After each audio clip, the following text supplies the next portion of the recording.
Hello, everyone. Welcome. Olivia will be joining us in about an hour or so.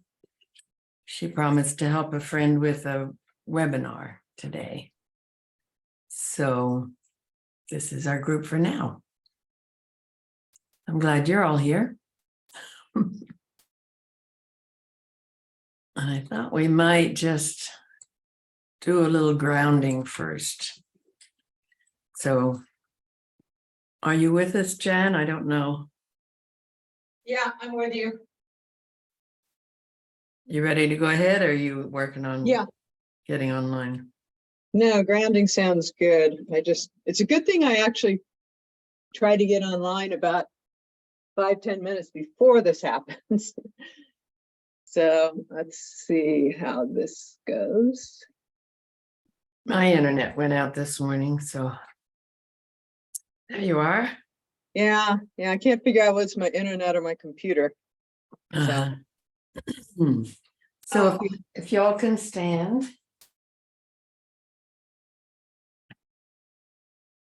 You can stand within the range of the screen, it'd be great. And let's shake out. Shaking out resets the nervous system. So see if you can get everything shaking. And if you go soft in your knees, really bend your knees a little bit, you could shake your fanny. And bring your knees together and shake out your legs. Shake out your shoulders and your head. And then there's a grounding. It's called an African grounding. I don't know if they do it in Africa. I always feel you have to be somewhere outside of the state or the country to get these names. In California, they had a Texas salad.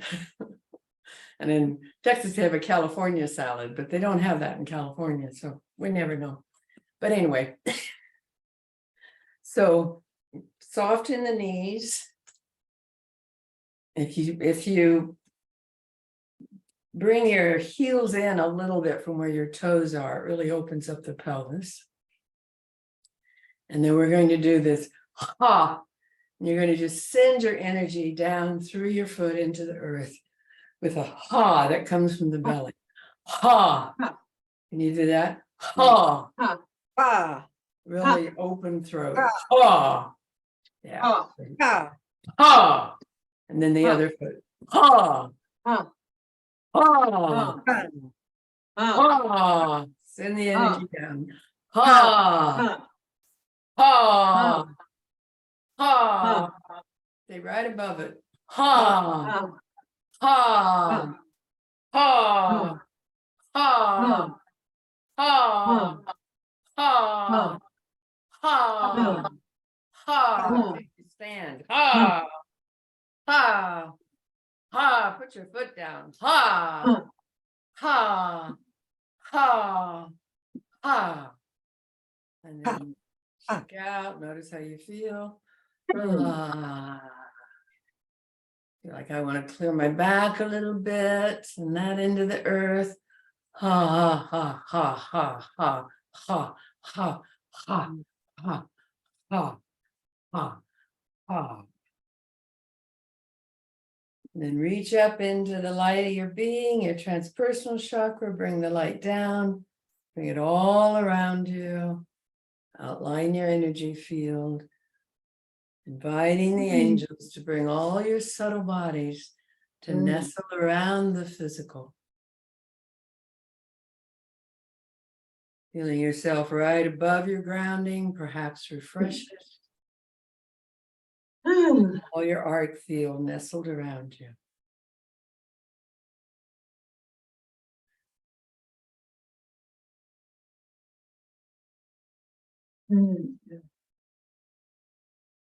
Bring your grounded self back to your seat.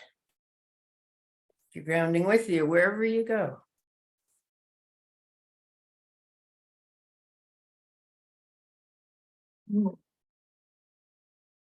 Feel that light coming in, your deep grounding, perhaps refreshed grounding.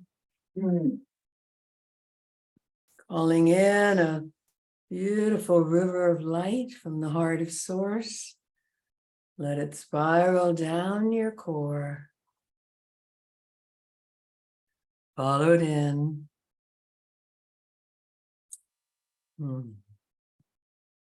Allowing that light to cleanse the crown chakra as if it were sunlight washing away all that is not now, all that is not yours. Cleansing and purifying the crown chakra. Color is violet, filling it with violet light and releasing cords to anyone you no longer needed to be cord to.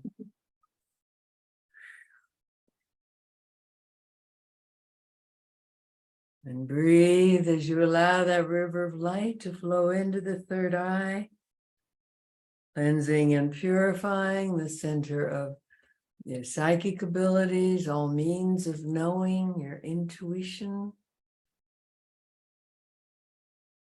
Inviting the angels to clear any cords to others who've been trying to psych you out or you psych them out, letting them go. And filling the third eye center with indigo, the color of the midnight sky. And then allowing that river of light from the heart of source to flow down into the throat chakra. Inviting it and the angels to clear your throat. Releasing any cords to others. Letting go of any connections, others stopping your speech or your expression,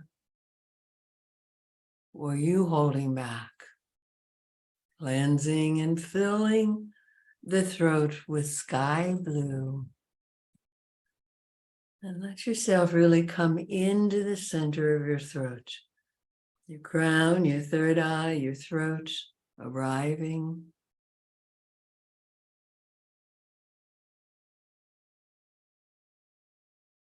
Letting that river of light flow down all the way through to the heart.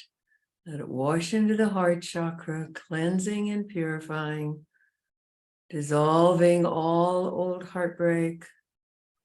Letting the angels clear cords to others that are less than love and light, front and back.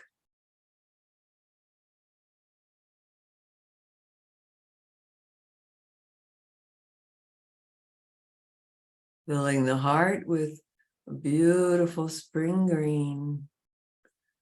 And place your hand over your heart, if you will, and bless yourself. Bless the beloved within.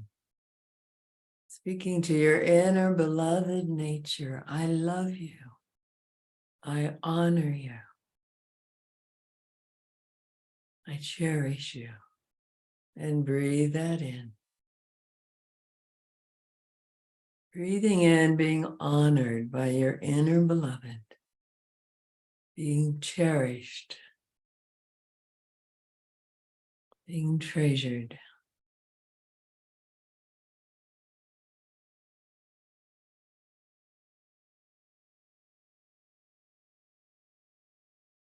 And then allowing that flow of sparkling light, river of light from the heart of the divine to flow down through your core, wash into your solar plexus, cleansing and purifying the solar plexus, dissolving any cords to others who've tried to take your power or you've given it away, releasing cords you no longer need, front and back.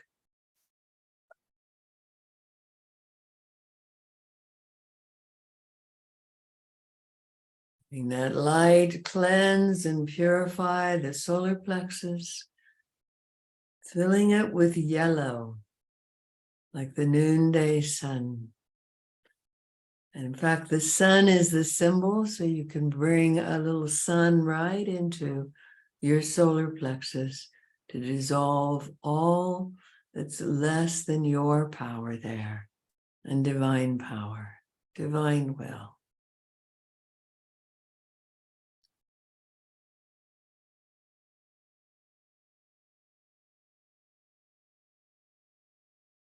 On the next in-breath, allowing that river of light to flow all the way down through your core into the second chakra, cleansing and purifying the center of security and sensation, sensuality. Releasing any cords to others, front and back, that are less than love and light.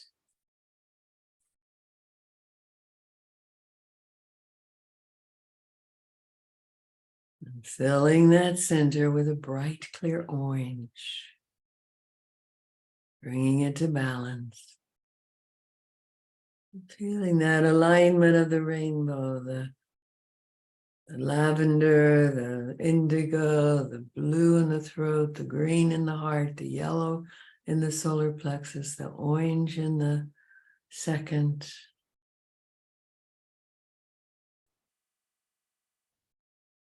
And now allowing that river of light to flow all the way into the pelvis, wash into the pelvic bowl and wash it clear of everyone else's energy.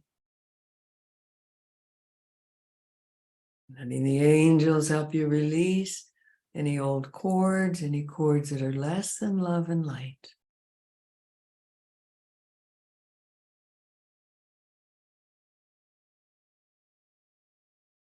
Allowing that light to swirl through the pelvic bowl, filling it with a bright, clear red, dissolving all that is not yours or now.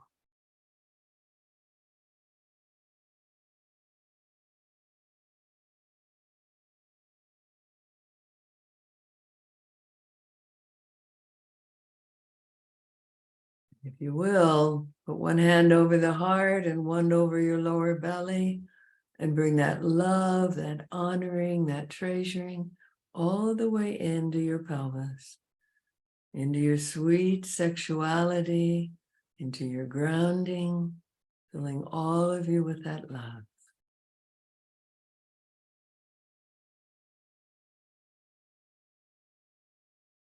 And if you wish, use this moment to reclaim your sexuality, bring it into current time by imagining you have a pen that writes golden white light, and write your name all over your pelvis.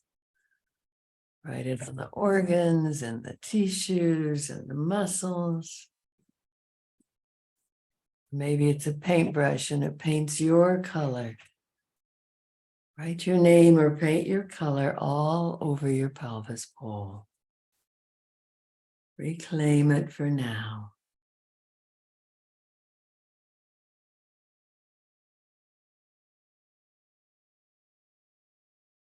And if you'd like, reclaim your whole body. Write your name or paint your color on every muscle, every organ, every tissue, every bit of your body. Make it yours. Bringing it into current time.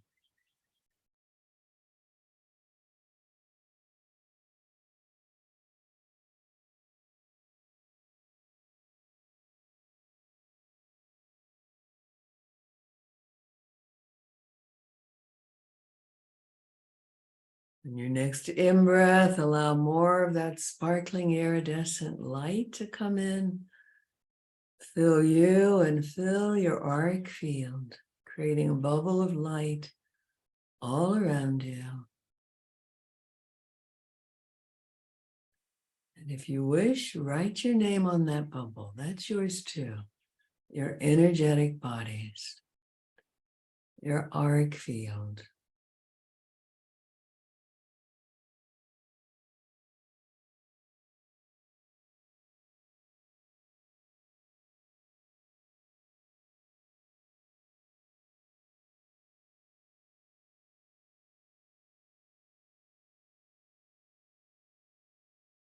You like this feeling of being in your light and filled with this rainbow.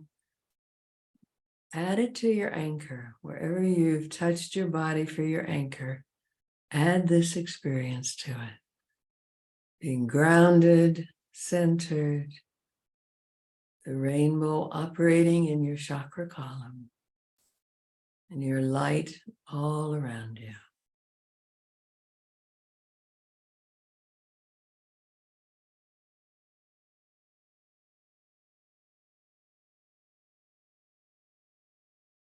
Blessed be.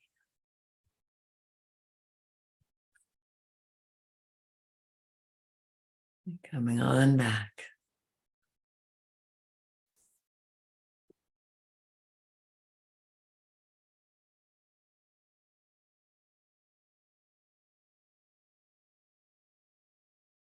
So if you like that meditation, it's the free one on my website. On the homepage, it's called the Chakra Balancing Meditation, and I've led it at so many of my Tantra workshops, Tantra intros, so you might enjoy listening to it. It's a 25-minute version. It's much longer. Okay. So let's do our check-in. So checking in about what's alive for you, any wins, challenges, your progress on your intentions. And I found my timer. It's good. So who would like to start?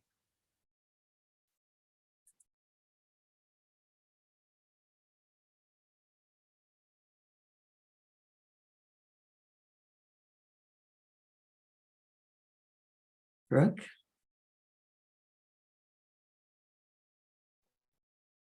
Can everyone hear me okay? I think I just froze. Can you speak a little louder or turn your sound up?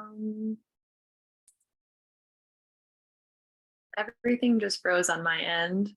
Oh, we can see you. You're moving for us. I don't know what to do.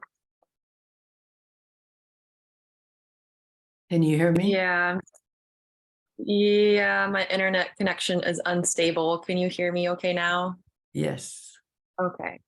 I have been in one of the deepest underworld visits I've ever been in for the past like 3 weeks, month, and I feel like I finally have broke through the other side. And was in a lot of chaos and a lot of change and a lot of just inner child wounds of moving and all the change that comes from that. Mhm. And I have come out the other side with a sense of more of myself, but more of like a just like a strong desire to really pursue my passions and my gifts and my projects, and to stop kind of like messing around. Like, stop messing around in all the little ways that I subtly like distract myself and whatnot, because there's part of myself that knows like all of the different keys and information, but I've been really putting off like putting it into practice and like putting together like a framework, because there's a lot of surrender in that, and putting together all of my Ayurveda knowledge and whatnot. So that's where I'm at, and I'm finally feeling really good, and I'm happy to be here and happy to see you all. So thank you. Mhm. So good to have you back. So would you like some lovin'? Yes, I will take some sparkles, please. Mhm.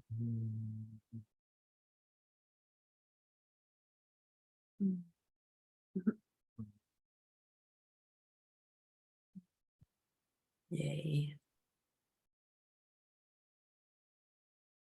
And who's next? I'll go next. All right. So I'm having some physical challenges right now, head and neck. It looks like I'm heading towards neck surgery, Hmm. and the what's going on is violent headaches and unable to think clearly, and spending entire days not able to do anything. So I'm working through it. I'm struggling through it, but it's challenging. It's definitely challenging. We'll see. I go in to speak to the doctor on Wednesday to see about that. So I have a day where I may feel like, okay, I'm gonna ignore these headaches. I'm gonna ignore these backaches. I'm gonna get on with my life. And maybe I could do that for about an hour, and then I crash. Hmm. So my intention is the marketing, building the marketing, and getting myself out there. And I did connect with your marketing person, let her know that I'm interested in doing that. I Mhm. did start writing up what it should look like for me. Okay, let's see if I can come back. I have to remember how to close my phone. Are you still there? We're here. We can hear you. Okay. Can you see me? Yes. Okay, good. Sorry about that. I keep forgetting to turn it off. So I am getting things done. I am putting on my calendar hours to create to the business aspect of my work, the work I do. I did read that wonderful book. I'm not even remembering, my mind is so, I don't remember who showed us the book, but I bought it, about channeling and Yeah. read. Are we all still here? We're all still here. But I don't know why I can't see you. Okay. And that was helpful. What was helpful about it was to understand that it comes in many forms and in many ways. And I think I'm actually channeling, but calling it something else. I'm doing that work. And after reading the book, it just validated what I do. And it gave me some steps, like you did, to set myself up for Yeah. the work, which was very good. That was very helpful. And I really Good. appreciated it. Good. I So can't that's- see the timer. Is the time up? The time is up. Yes. Thank you. Would you like some sparkles? Always. Always. Hmm. Thank you. Mhm. Who's next?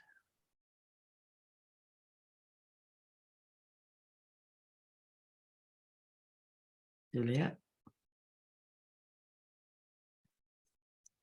Wow. Well, Brooke, I can relate. So I've been going through, this old energy, and I think I talked about it last week, of this kind of annihilation, self-hatred energy that's been showing up and really like intense. And I mean, it's like out of nowhere, and it's coming up as I look at myself. And what I feel like is I had this session with this woman the other day who's a paramedic psychic. But anyway, all it happened was she witnessed me. She sat there and she witnessed my life and what she acknowledged into what I've worked through, and said that a lot of people wouldn't have made it through. And something in that shifted the energy in me, because I was able to, like, and she did a little bit clearing energy as well. She did quite a bit of that, but I was able to realize that I'm okay. Mm. Like, I'm okay. And I also was able to realize that, because she validated too, that feeling like I'm still in a process, I've closed my practice and I'm not trying to make something happen. I don't want to try to make anything happen. I'm going to let it evolve over time. And I'm going to focus on just being happy in my life, like just being present in the moment with what's happening, and being present and being here now. And that is just beautiful. I mean, I just feel so much better just being here and not having an agenda of what I have to do, but how do I be? How do I really just be? And that's really freedom. That's what I feel is freedom, is being able to be, instead of having to, I have to do this and I have to do that and I have to get going this and I have to fix that and I have to, because then I'm just running on my mind. And that's really a beautiful place. So I'm very grateful. So thank you. Mhm. Uh, Beautiful. Thank you. And I will take sparkles too. Hmm.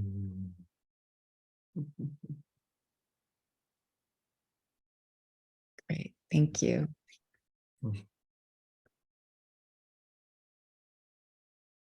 Yay. Next. Oh, well, good to be here and very exciting. I don't see the timer, by the way. But anyway, and I really feel for Marie. I'm gonna focus on doing my neck exercises because my neck and shoulder have been bothering me, and I go between like just trying to ignore it or trying to do all the exercises. So I think I'll do the exercises to take care of it. And I will pass on to Helene that you enjoyed her book. She because I shared that I've explored a lot what channeling is, and she often says I channel, even though I don't call it that. And I feel really good. I created a book for all kind of my goals and stuff. It's got all these tabs, and I have at the beginning of it, each section, I kind of write my overall intentions, and then I write kind of the my tasks and stuff that I'm working on. And I had just kind of had these envelopes where I wrote notes on, and I'd scratch it off. And one of my goals has been to kind of be aware of what I want to do and do it in such a way that flows, you know, kind of like what Juliet was saying, and then being able to keep track and feel good. And I definitely, that channeling about my writing fit. So instead of worrying about my writing, I have been writing more. And that's feeling better. And I'm applying that to other things that, in fact, one of the, in my book I'm writing, I actually quote my dad talking about how worrying doesn't help. So I'm stopped worrying and I'm actually doing more. So I'll take sparkles. Hmm.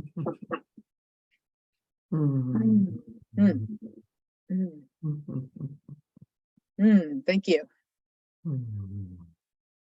Oh, and just one more thing. I had a lovely session with a client on Sunday, someone new, and that inspired me a lot. So Great. Beautiful. I'm impressed with your notebook. yeah. Jivan?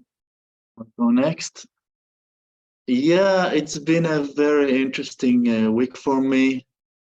I had like a tiny ceremony. It never was that small. I was even thinking about canceling it, but I went through it and it was super sweet. And apart from that, I was not so much getting anywhere with my goals, but there was a lot of self-care, being with a lover and stuff like that. And I feel so rejuvenated and I feel so good within myself. And yeah, there's a place that I feel something relaxed inside of me. And it's hard to describe, but it feels really good. It feels, I'm so connected to what you said, Juliet, about just take care of yourself and everything else will come at the right time.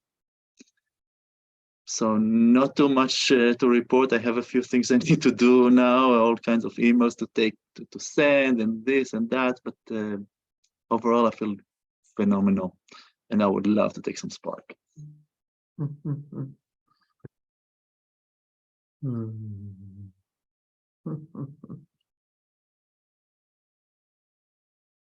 Thank you.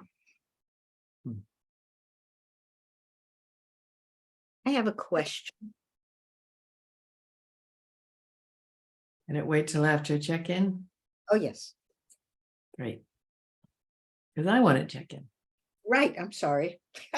Okay. It's okay. The thing about it, boundaries, is we get to stand up for ourselves. So I've been on so many underworld journeys in the last year. I think it's going to be it for a while because I've got Pluto on my sun for another year or so. And it's been a time of reclaiming parts of me that I didn't even know I'd lost. And then this weekend, I went to a building erotic community 5-day. I knew I'd only have 4 days because I was going to be here today. And it was very triggering and very hot. And I did a healing session with someone that was so off. As I was tuning in and grounding, tuning into my guide, she said I was flipping through timelines. I don't believe I was. She thought there was an entity. I don't know if she brought it or what, but she thought it was part of me and wanted me to integrate it. And it wasn't part of me. So between that, the triggers of the workshop, and a lot of heat, because we were in an unconditioned temple, this autoimmune condition just broke out all over my body. So up to now, I've had 2 or 3 breakouts at a time. Right now, I've got 30. So I came home Sunday morning, thank goodness, and just spent the day doing scalding showers, which is the only thing that calms them down, and naps. And then I had a 12-hour night with 3 showers in it. So I'm much better. I feel like I'm getting on top of it, but it has been really, really intense. And just to try to figure out why my body's doing this. And it's related to the underworld journeys, I think, because it's clearing some really young parts of me that held a lot of my anger. But I also think a lot of it was related to that horrible healing, shamanic healing. So I'm back, and I'll take your sparkles.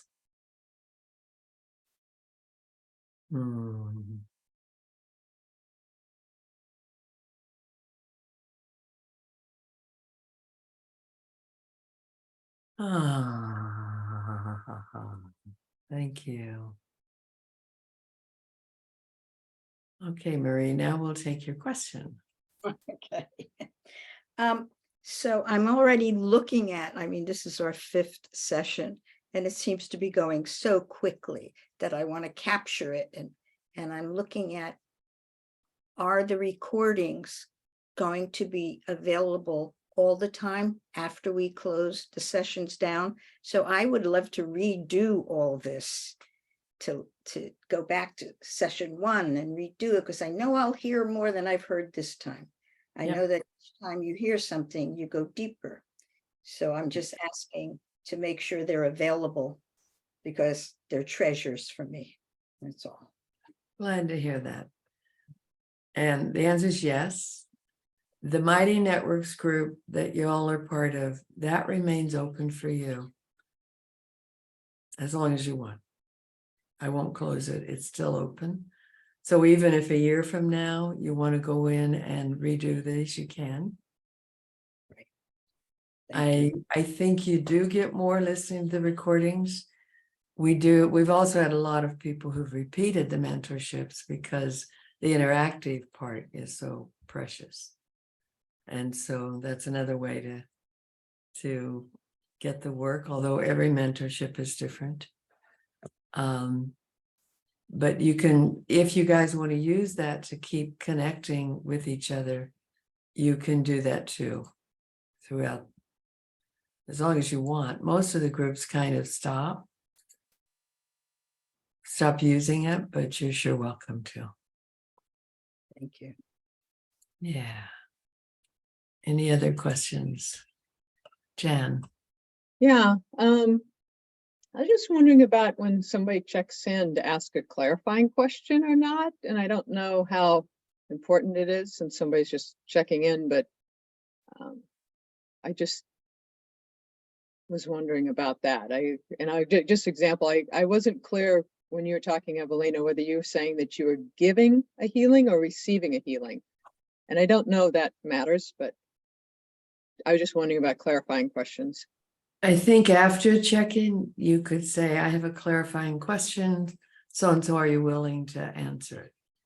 Okay. Yeah, and I am. Mhm. I paid for a healing. I can't say I received a healing, Okay. but I Thank paid you. for one. Yeah. Uh-huh. And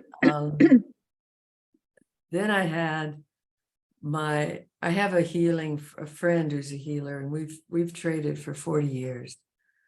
So I had a session with her, and we spent 45 minutes clearing that shamanic healer out of my field. Mhm. It's like she had put these threads in my auric field in her way of trying to help. We had to clear those all out and clear her out and repair my aura from that. So yeah, she may have received a healing, but I didn't give one. Yeah. Mm. So I've we're done a gonna- lot of writing and working on just that kind of issue, so that's why I was piqued my interest. So thank you, and glad you had somebody to help. Me too. Can you talk on that for a second, though? Because I sent a friend of mine to somebody who does foot massage, right? But she does it she's telling you what's going on in your body. And then she went and worked on the person's up here and ended up with a vice attached to her. And some shaman said she saw it and needs to take it off. So can you explain how you can, like, I can go to the person and I don't let her touch my head though, but how someone can go and then somebody else can say there's an entity attached, like, and the other person doesn't think that, like, how do you, like, do you understand what I'm saying? Like, like, how do you know, like, why so many people go to that person, nothing happens, and then, or you go to this shaman person and then you have this happen? Is it supposed to happen because you're supposed to have this stuff show up, or, what is that about? Can you say more on that? Sure. And who had the vice? Was it your friend? Second, the person who was receiving the healing, and she didn't tell me right away. It took her like 3 months. Just ever since I went to her, I felt like this vice is on me. Mhm. And I said, well, why didn't you say something? Because I could have told you to get help, or I could have seen what I could do, whatever. But how is it that somebody can work with somebody and nobody has any problems or has any issues? Like that shaman obviously has been doing shaman work, and so why is it that suddenly you had this issue or this woman had that? Like, Yeah. what happens? Is there an opening at that moment for an entity to come in? And I think more often it's that something comes in from another lifetime, perhaps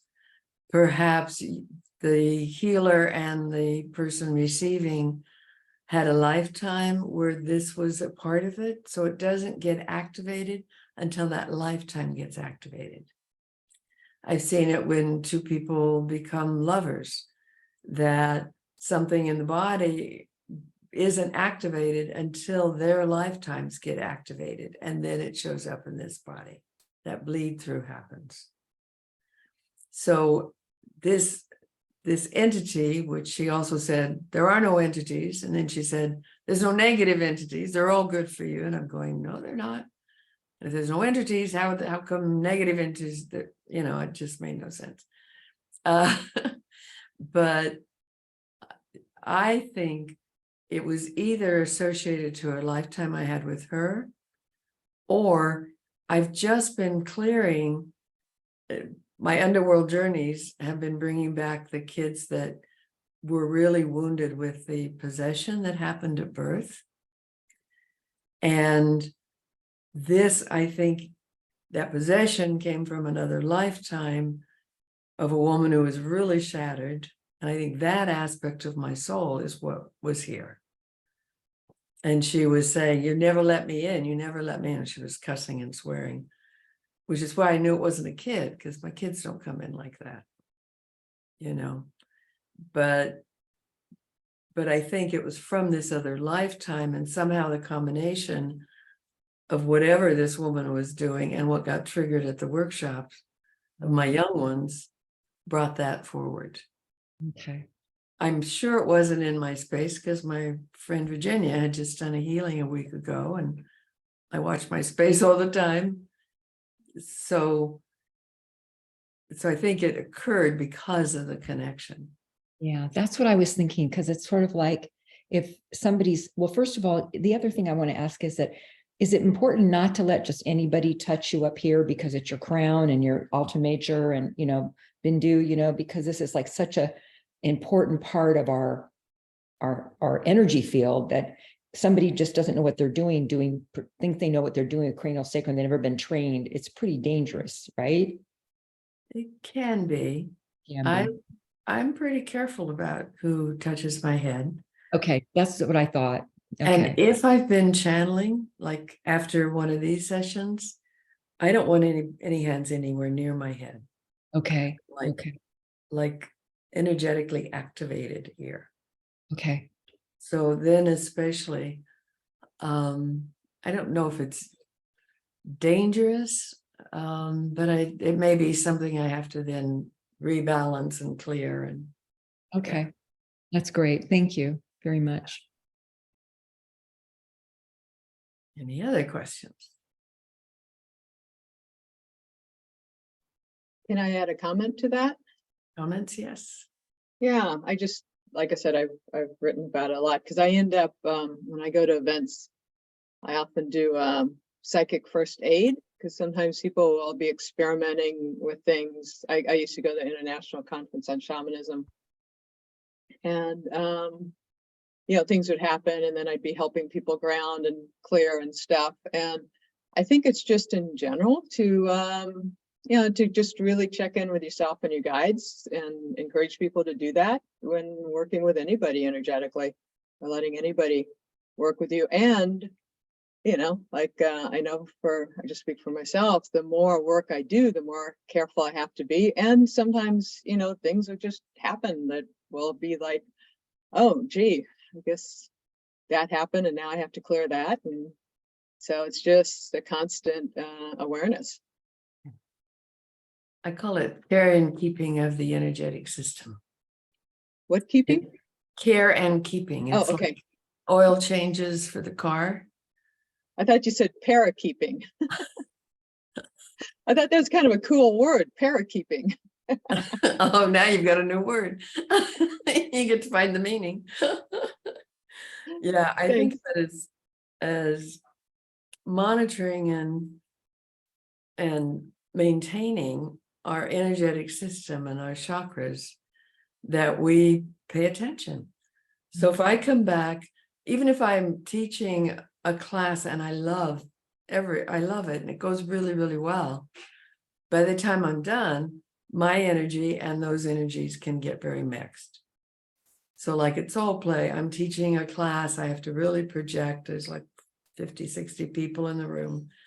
They're all in my mental body that, you know, expands to include who you're communicating with. So afterwards, I get to bring myself back and gather myself in, and I'll use the spray. Have I talked to you all about the spray? I don't think I've shown you the spray. So this is a fabulous thing for clearing your energy. It's called Upright Clarity, and it's by Stargazer Lee, L-I, stargazerlee.com. And I spray this in my field and it clears other people's energies really, really well. Also, if I go on an underworld journey, Brooke, and I spray this when I come back, it helps me get all the way back. It helps me get to now. It's got essential oils, and she's a Vedic astrologer. So it's got planetary essences as well, because she puts them out under certain planetary influences. Saturn slipper, Mars mead, and Mercury mimosa, along with clove, cinnamon, eucalyptus, lemon, rosemary, and rosemary oils. So that's a great way to clear. And I think it's just something to know that if you're around a lot of people, you most likely need to bring your energy back in.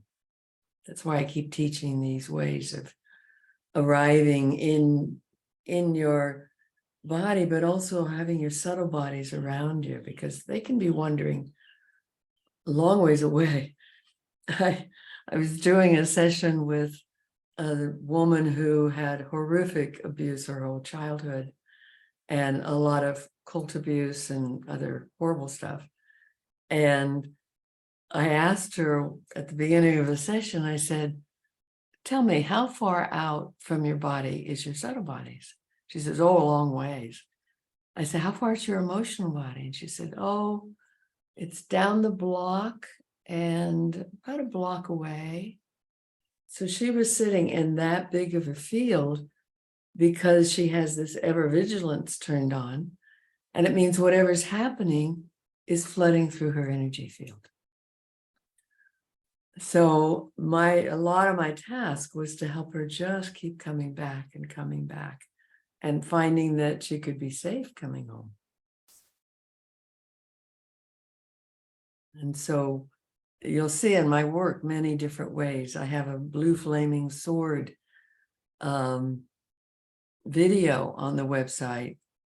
So if you're dealing with really dark energies, you do this blue flame with Archangel Michael, surrounding yourself 3 times with blue flame, with these invocations, prayers, and that will hold your bubble around you and hold it more solid.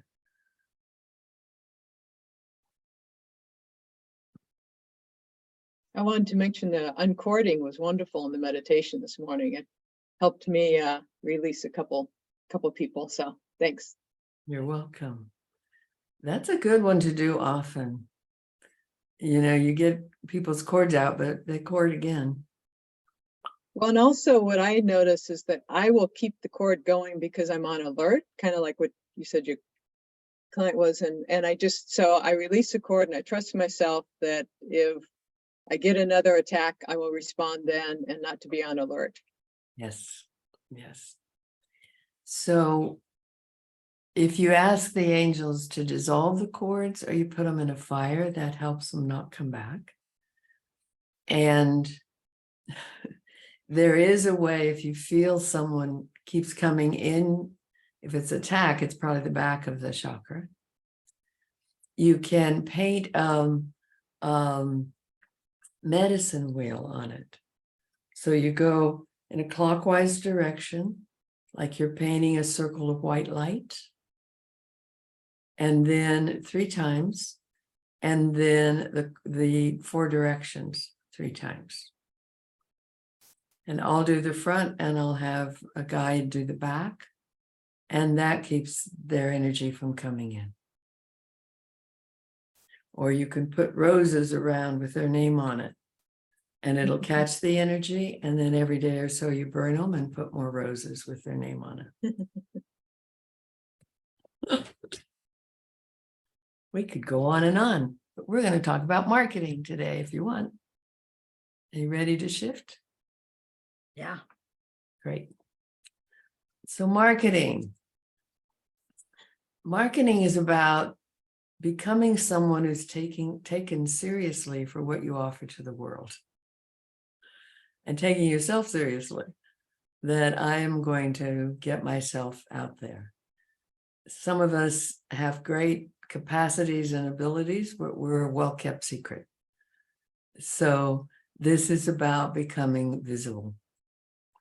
So I want to talk first about social media, Facebook, LinkedIn, Instagram, all of those. They are designed for interactions. They're not designed for promotion, but we can use them for promotion.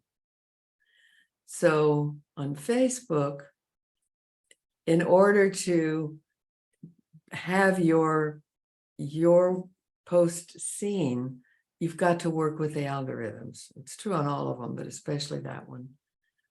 And the way to really grow your following in the algorithms is to do about 70% content, meaning 70% of your posts do not name what you do, and they're not promoting. They're not trying to get clients.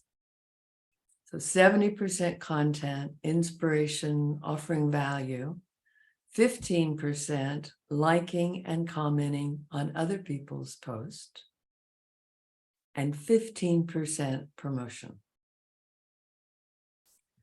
So when whatever that was that people call the pandemic happened, I heard elders to the fore. And it's just, I'd never thought of myself as an elder, but overnight I was, and I realized I just wanted to offer my legacy online. So I went on to Facebook and I did 9 live free channelings, 9 weeks in a row. And it was mostly to offer my legacy, offer my wisdom to people. I was going to do it. I was going to do like half-hour channelings, but they were an hour and a half, 2 hours. And my practice doubled just by giving away those 9 hour and a halves. That's one of the things that helps in your promotion is what can you give away free that helps people want to come to you. So I was offering poems and part of my blog post and videos and writings and just posting every day. And that's what's been happening. Well, I say I have. You've all heard from Jen. Jen does a lot of it. And then I have another person who proliferates them across Facebook. So I want to talk about how you get your work seen. You have to work the algorithms. So a post is nice. Facebook takes notice a little bit. If it's original content, it's higher in the algorithms than if you share something. But sharing other people's also gets you seen every day, so that can be valuable, but you want a lot of original content. If you add a photo or a video or photo or a graphic, that raises you in the algorithms. If you add a video, that's the highest. That will raise you even more.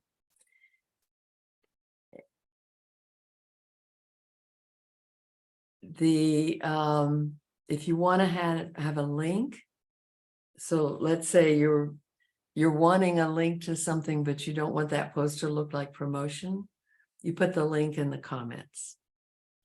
And then it doesn't show up as promotion to the algorithm folk or whatever's doing that. So the more your posts get comments, the higher they go and the more people who see them. The point of the algorithm is if you're low on the algorithms, you might have, like I'd have 4,000 friends, but only maybe 30 people saw my post. The higher I raise in the algorithms, the more my posts get seen, the more they show up in people's feed. And if people comment on my posts, they're more likely to see me in their feed. So if I want someone to comment on my post, I can go comment on their post. That's the like and comment 15%. And then they might comment on mine. You can also create strategic partners. And you say, I'm going to be posting about my class or my webinar or my work. When I do, will you share it for me? Will you comment on it? Will you share it? And then I'll share yours and comment on it. now everybody goes a little higher in the algorithms, which basically means you get more coverage. People will say, I don't like Facebook, there's so much negativity. You can groom what you see. If you don't like a post, don't comment on it. If you've got someone who tries to post on your feed and you don't like it, you can delete it. You can block them. I have an all positive feed because I comment and like and interact with people that I like what they post, and I don't if I don't like their post. So you know, it's kind of be thoughtful of the company you keep. And that means you've got more positive people posting on your comments, which gets you more coverage. You can ask a question. Like I asked, tell me what's erotic for you. And I got a lot of responses. And then I respond. So whenever someone comments on your post, respond back. If it's a real short comment, I might just do a love, but you get more coverage if you comment. You see, it's for interaction. That's what it was created for. So the more you're interactive with people, the more you get clients from other people. Adding wisdom to others is called plussing. You plus their post by adding something to it. And I just take a few moments in the morning and a few moments at night to go do some of this. And I watch my notifications. So then I'll know who's commented on my post. It takes me right there. I can comment on their comment and get right back to notifications so that I'm not just scrolling all over the internet, which is a great time waster. So the most effective is Reels. So Jen has been going over my videos of even our channelings at the beginning of this, or other online channelings and satsangs, and making Reels out of them. And I told you last week, one of them had gotten to 155,000. I think it's 180,000 now. And then all my Reels are being seen twice as much. So that Reel helps people get to YouTube, which is the other place you can build an audience. And you put Reels, people comment on it, more people see your Reels, and you can keep adding to have a what's it called? YouTube channel, having a channel there. But you want to keep coming back in the interactive way of working with people. So if they comment on your YouTube channel, comment back. If you don't like their comment, delete it. We get to groom our own promotion. It's the way I feel. So if you have a lot of writings, if you have other videos, then it's really easy to have someone like Jen make Reels for you out of it. She also has, if you've seen my website, the writings, I've got years and years of channelings and writings. She's mined that for emails. So they're my voice, but I'm not having to sit and write them right now because I've already done so many writings. You can do a blog. What you want to do with a blog is post some of it and direct them to your website. And with your post, all your promotions, you're directing them to the website because you want to harvest the names of the people that are enjoying what you post. And so they go to the website and you've got your freebie.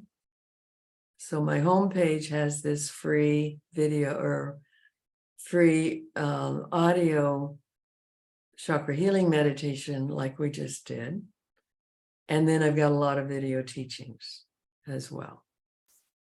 So if I'm working with someone, I can say, you know, I really sense that part of what's going on for you is you're an empath.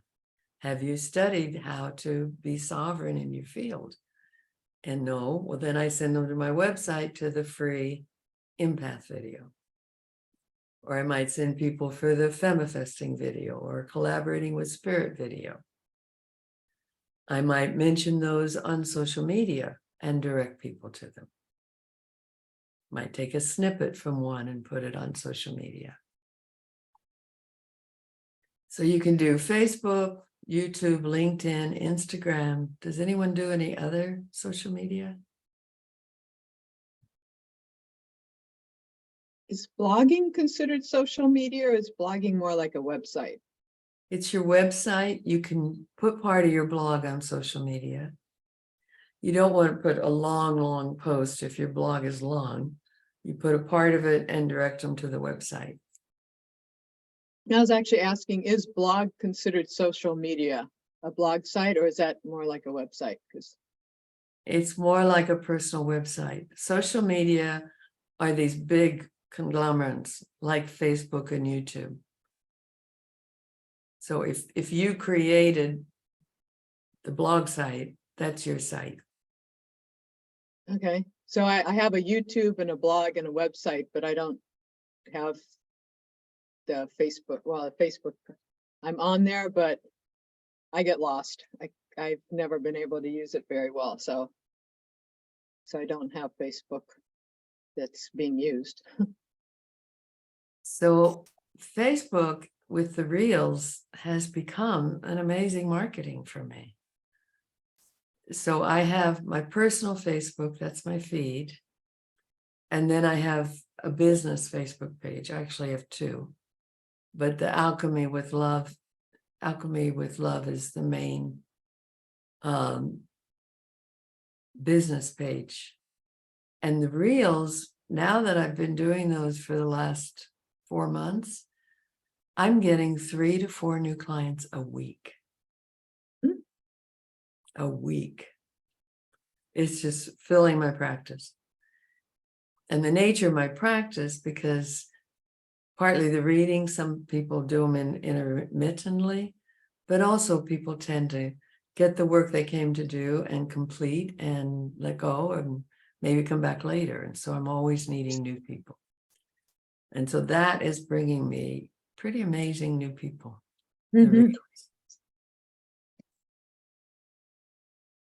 There are many, many, many groups on Facebook that may have similar interest. And so I have searched different groups and joined. I probably have joined 50 groups. I have a spreadsheet of which groups I can post about channeling and which groups I can post about Tantra and which ones I can't post. Anything personal, anything promotional. And then my VA in the Philippines, once we create a Facebook post or an Instagram post, she proliferates it to all those groups. I used to do that myself. It takes a little while.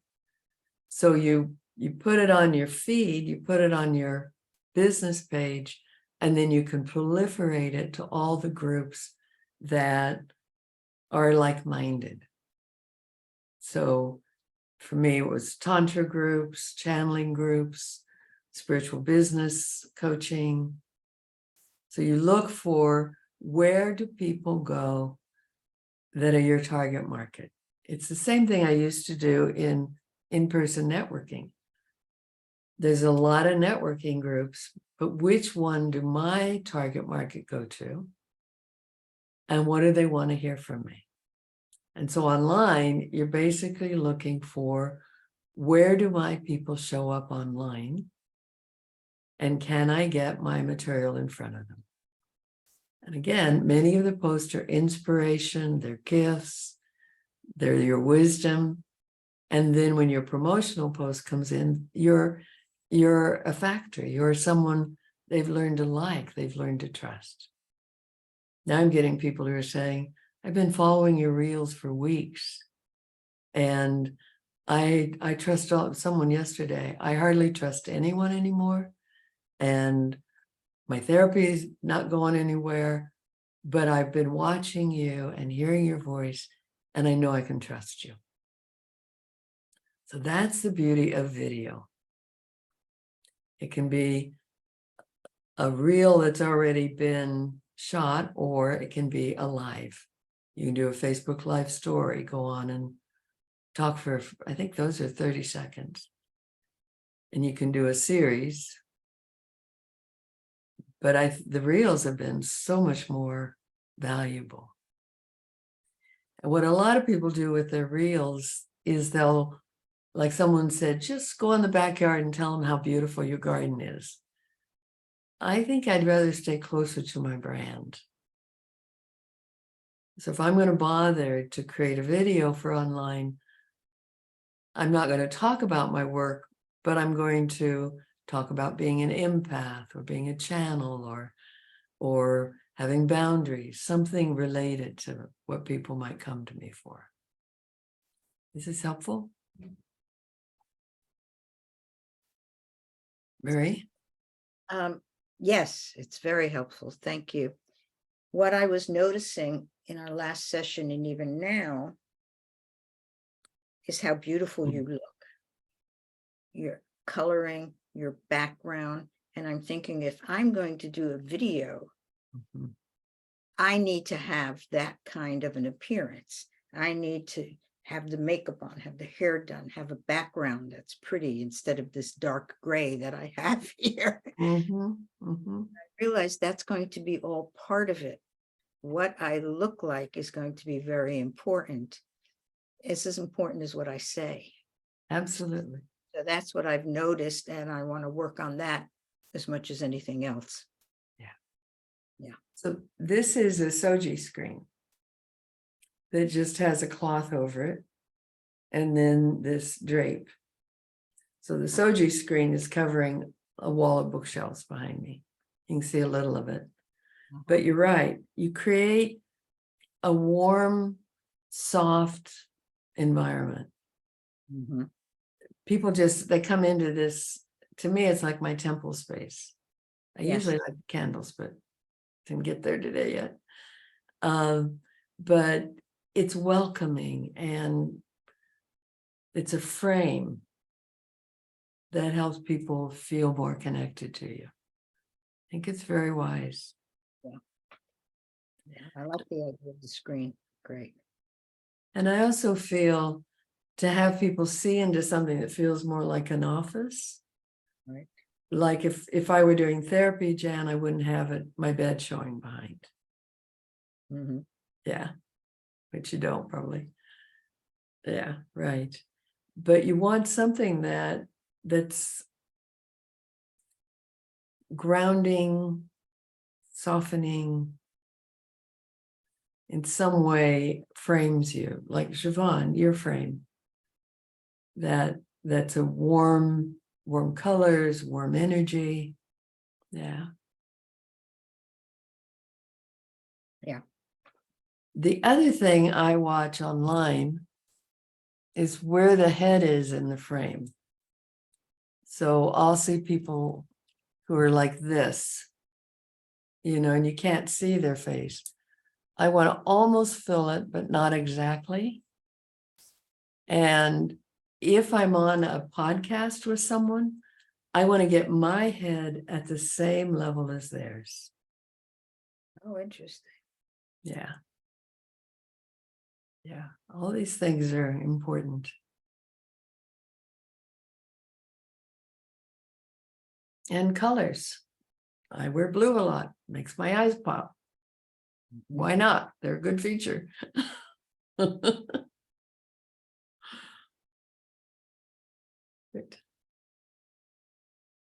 So when you do your post, I think it's wise to do, if not a video, do a photo. And I was doing all these wonderful graphics. I love the art by Daniel Holman in California. I was using his graphics, And then Jen just found an old photo shoot that I did 4 or 5 years ago. And she's been using those photos, and people love having it with a photo of me. And I thought, nobody's going to want to see my face with everything, but they do. And they comment on it and they say, you look so vibrant. And, they don't know it's 5 years ago, but it helps them get a sense of you to actually see your photo. And so she's used a whole lot of different photos and people are loving it.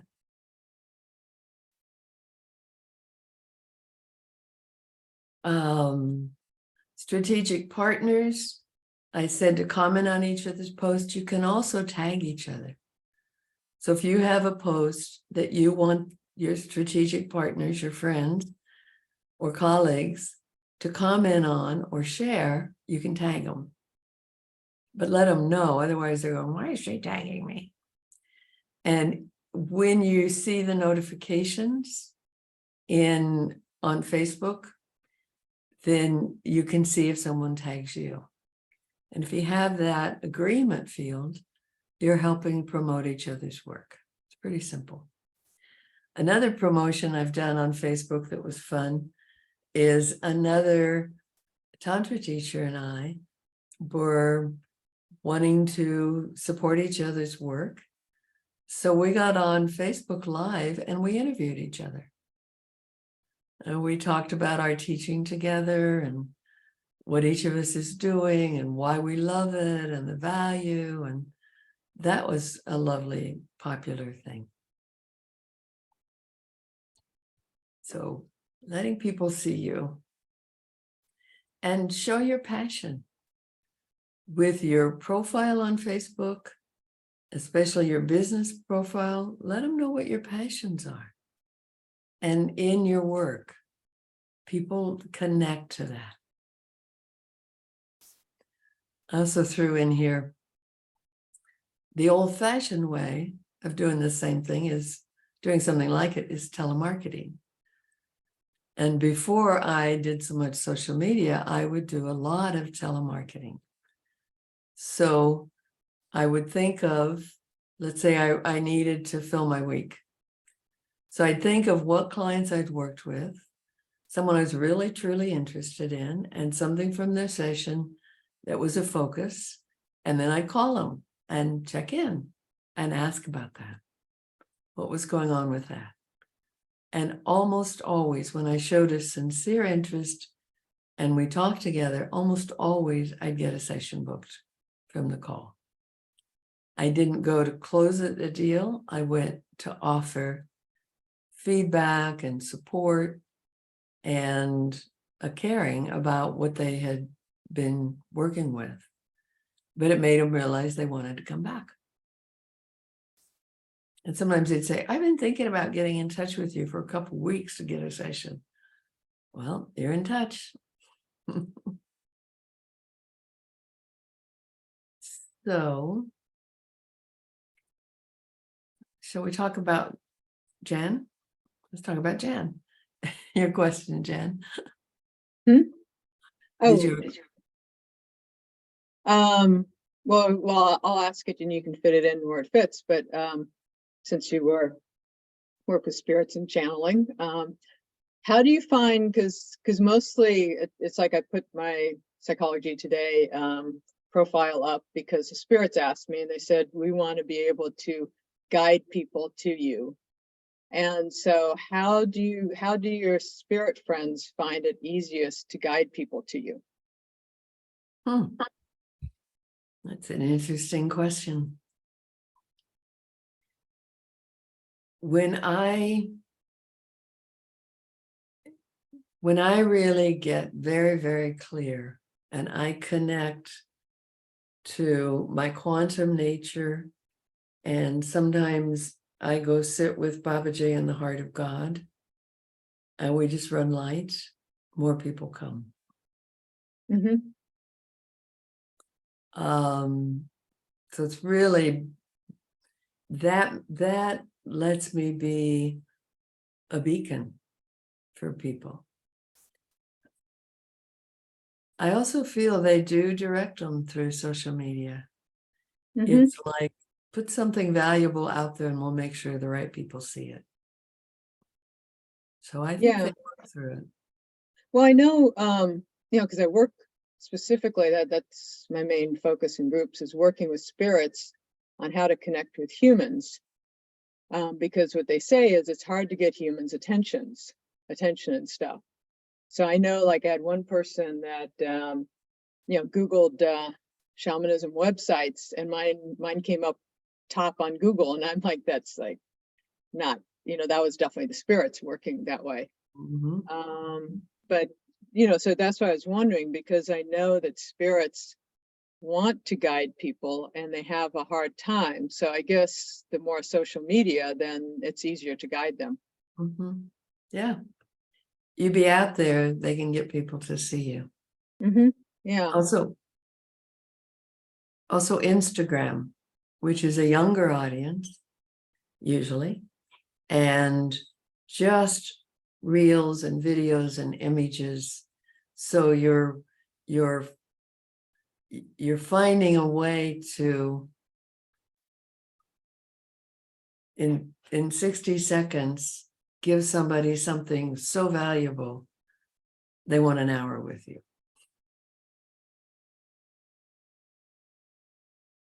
And we've all got wisdom. Just think of your memes. Think of if you're teaching, or even if you're with friends and there's something that you just say a lot because you have this piece of wisdom and you have a way of saying it that's so precious. Put your phone on and record it for 1 minute. I often have Jan record it. We'll do it maybe 6, 7, 8 times, and then I get a great one and we post it.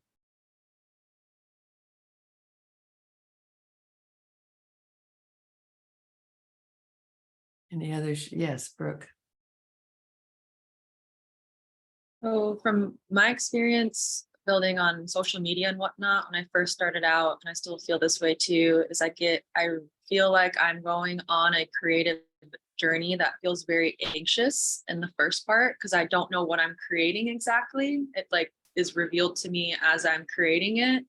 And so it's difficult. I found it difficult to create content every day because it's like going into the arena every single day, which there's value in that.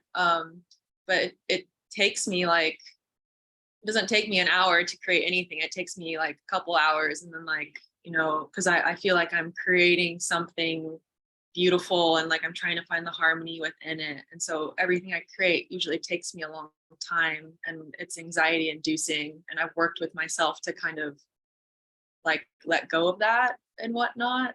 And really like I feel like I'm trying to, as I'm creating something, gauge where there's that disharmony and where that inauthentic energy is, especially like coming from a spiritual business as well. Like people can read that really quickly. And so I'm curious to know like how, if you've experienced that and how you've worked through it, and if it just, maybe it's through practice and whatnot, just what you could speak to in that regard would be very helpful. Thank you. Well, I want to pick up something Jan was saying, which is it's hard to get people's attention. And on social media, you've got a minute or so. So you're putting all this work into refining something that's much bigger than that. I think what you've already refined, you could take a snippet. You could just take 2 paragraphs or a paragraph and post it on social media. Sometimes all I have is a saying, it's 2 sentences. But a lot of people like it, so they comment. So it's serving this purpose. Doesn't always have to be the best ever. And sometimes I'll take a paragraph, 2 paragraphs out of something I've written. What I notice, if it's a longer post, I'll think, oh, I'll come back to that, but we never get back. So short posts work really well. I actually think that Jen makes some of my posts a little long. But short posts are great, or you know, even to take something you're still perfecting, but I really like these 4 sentences. Just post that. So don't wait for a finished product. Keep adding posts, because what happens is it's in someone's newsfeed and it scrolls down really fast. So you don't put your very, you know, I'm spending forever refining this there. You put pieces. Let them scroll by, but keep the pieces coming. If I'm writing something for a website or an email, I spend a lot of time on it. I really edit it down and make sure it's pithy and valuable, but less on social media. Thank you. Yeah. And it can be an experience. I think I went on last week after the satsang and said, I just love satsang. It's so amazing how this circle of people can start with a simple question like this theme we had, whatever that was, and evolve a whole lot of wisdom for everyone. I come away feeling fantastic. So I'm not promoting, but satsang's in there. So it can just be an experience. Like Siobhan, I just did this ceremony and it was so amazing. It was, people's hearts were so open and it touched me. People love hearing that. So I think we often make things harder than they are. And just start with small things.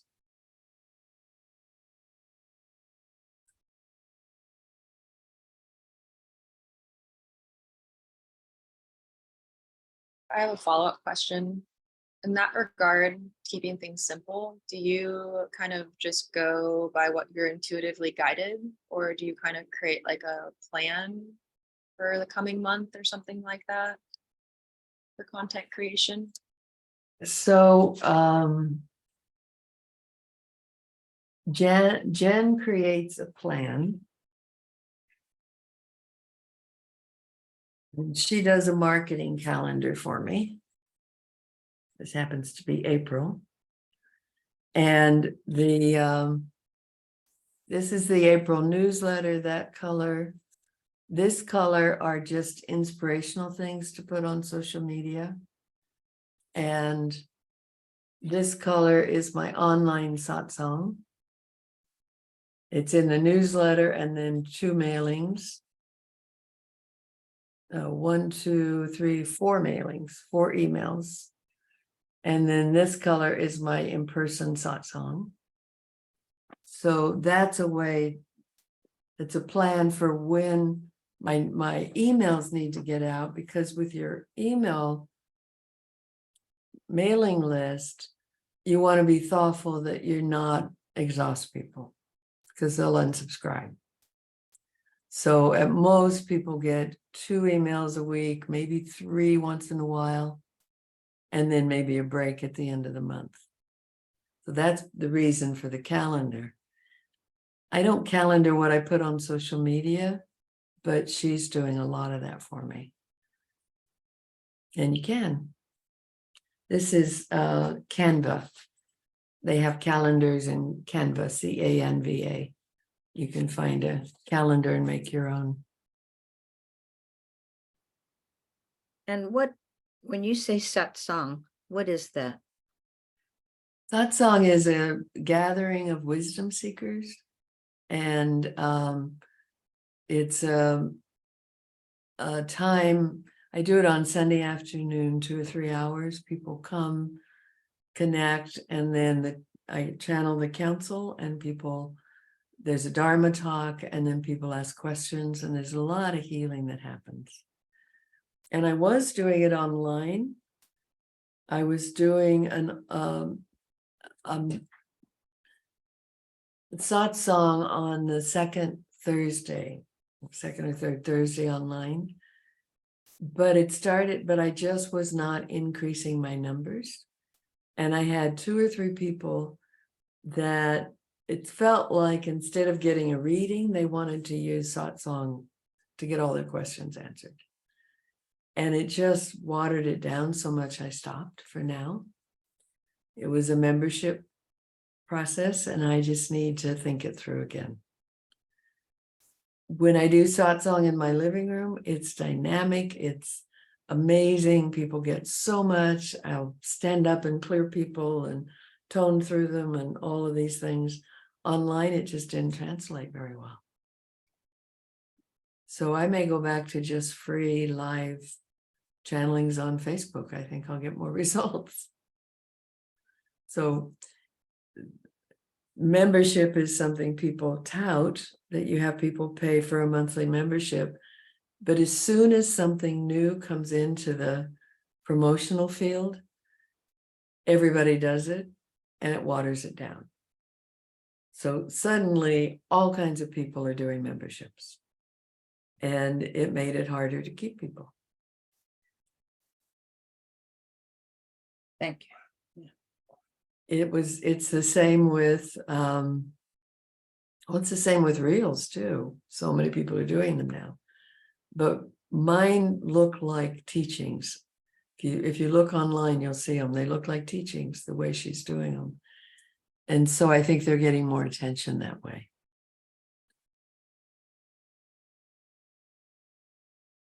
Any other questions, comments?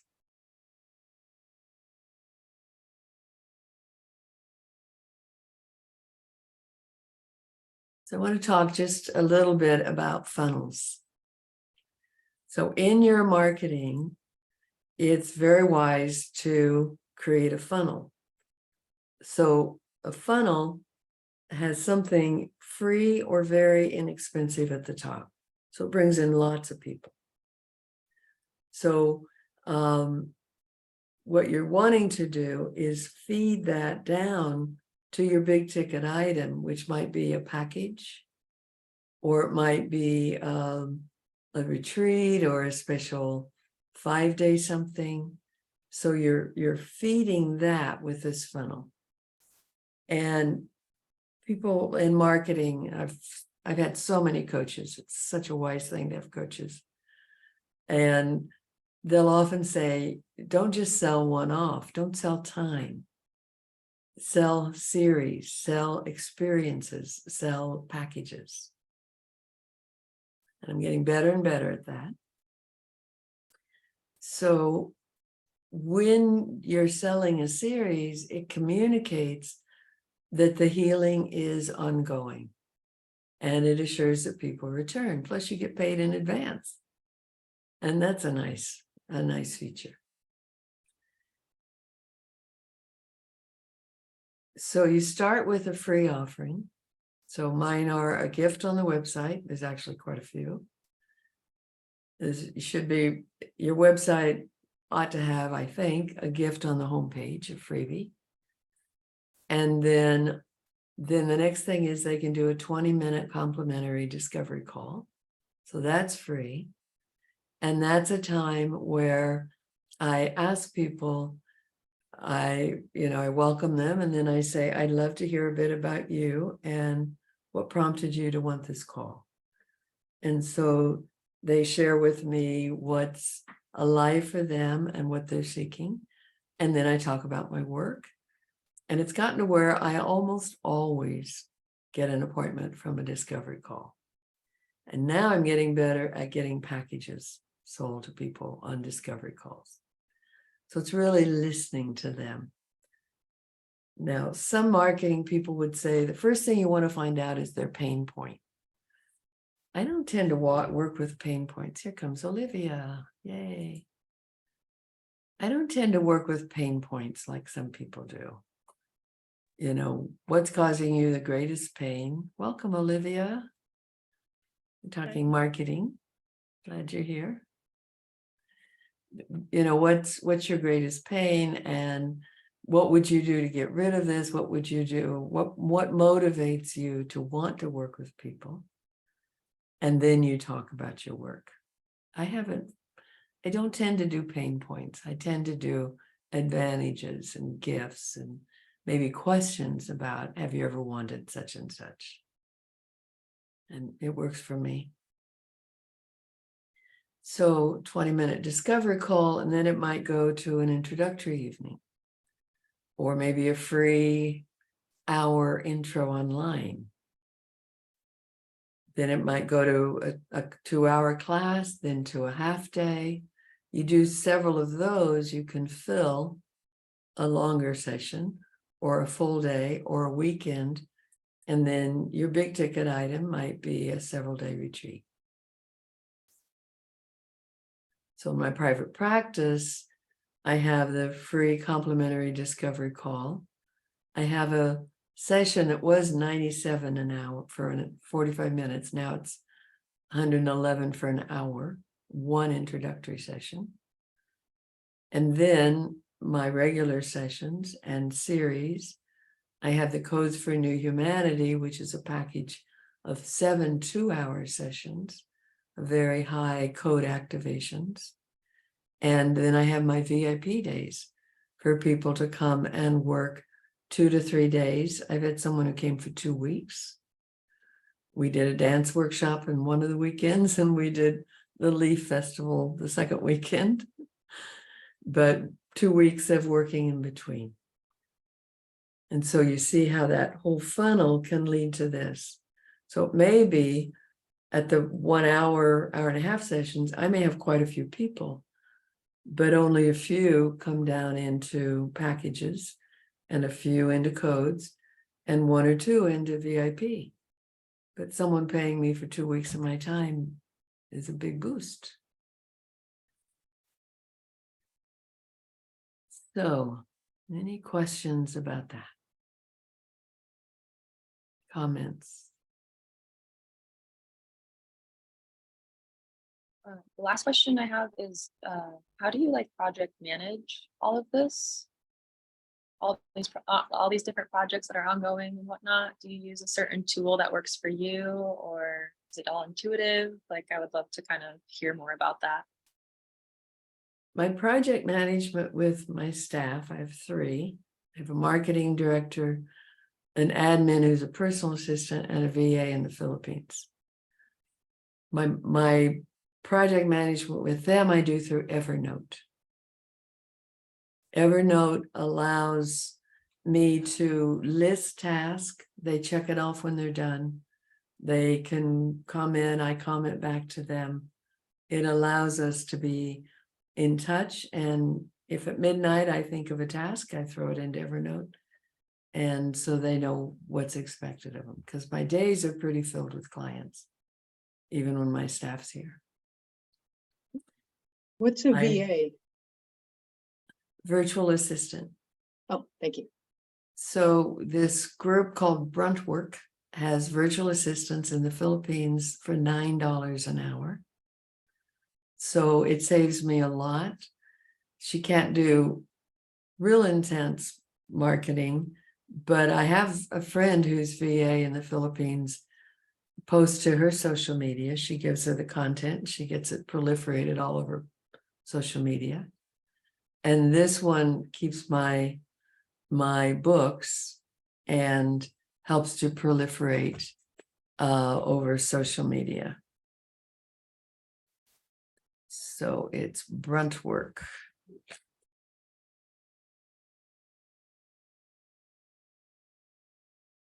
What made this work for me is I made up a manual for her, which over the years I've made up more manuals for my staff, and trained her for about 2 weeks. I trained her in the work. Now, they're 12 or 13 hours different from now. So I train her at 9 at night, which is her 9 a.m. Or I could at 5, which is her 5 a.m. They get up at 5. They work all night if they need to, because they're supporting these families of like 350 people with their $9 an hour. So to me, it's like I get to support a family there for money that I wouldn't have to pay, rather than paying more here. So I have a combination of both. Other questions? Yeah. So you mentioned that you work with coaches that coach you. how do you find them, or how would I connect with someone to coach me through all this? Just a second. Need to put my fan on, it's getting muggy. Or is that what you do, or she's just marketing? She's marketing, she's not a coach. You can always go on Yelp, put in what you're looking for, and find the people who have the most strong reviews. It's becoming a good resource because more and more people are listing there, and you've got enough reviews to see it. You can ask other people. If any of you want a social media training beyond what I just shared, there's a woman in California who's excellent, Diana Konkoff Morgan. I'll put it in the chat. She does great free classes and paid classes. And the money I've invested in her classes has really paid off. I know a lot of other coaches. So the other thing you do is you ask people, find out what you want coaching in, and I may be able to help you find a coach. Most of them are online now, so you can get their coaching from about anywhere. There's a coach that her book was called The Reluctant Marketer. And she works with people who are very resistant to marketing and is really good at it. You like that, Siobhan? Okay. Her name is Linda Basso. The book, I think, got a different title, but. And I can send you all her latest newsletter. Great, good. Yeah. Well, what I'm discovering is, in order to do this, I need, like any business, and I have to consider this a business now, I have to invest money into it. Yes. Up until now, I really haven't. I don't have a website because it's expensive and I didn't feel I could afford it. And I'm thinking now, I can't not afford it. Exactly. If I'm going to be serious about this, I need to do these. I need to have marketings. I need to have coaches. I need to have a website. You know, that's how you build a business. It's how you build a business. Right. So now I'm looking at how much can I invest and where's the best place to put it and who should I hire? Go Great. there, do it. Yeah. And thank you for all that inspiration. You're welcome. And that's exactly where I got to, was that I can't not invest. What they say when you build a business, you know, if you start from scratch, you support the business for 1.5 to 2 years, and then it supports you. You're not starting from scratch, but you invest in the business so that you get a flow that will support you. Yeah. So that's what I'm ready to do. And I'm at a place now with my staff that there's a whole lot of things I don't have to touch that they're handling, with promotion, with emails. That really frees me up. I told him the other day, I'm doing extraordinary sessions, and it's because of y'all. It's because of what we create here. Yeah. So I've had many coaches. I don't tend to have them for long.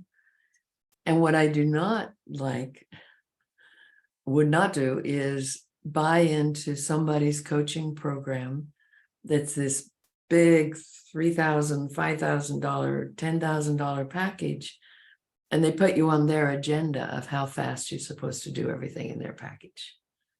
That's a failure for me, because my life doesn't allow that. I like coaching where I get it when I need it, but I don't have to pay all the time when I'm not needing it. There's a coach here, Mary O'Connor, that I probably might have been good if I'd sent this stuff to you all. She has a course now on something about calling in more clients. So I'll see if it's worth sending something from her. And Thank you. every coach is good at something. They're not good at everything. Right. And you're hiring them, which means you get to stop hiring them if it's not working for you.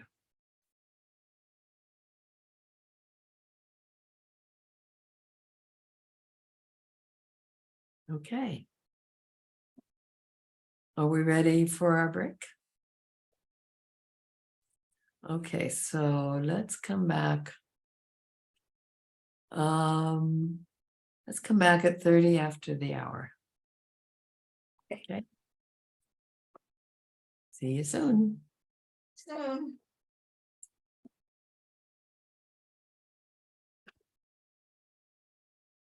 Guys are so noisy. Way too noisy.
Okay.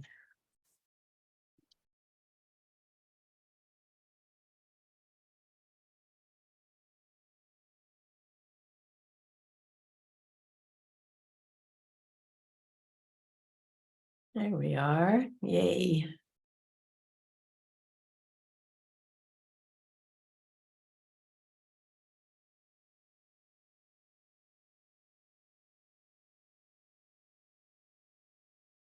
So welcome back.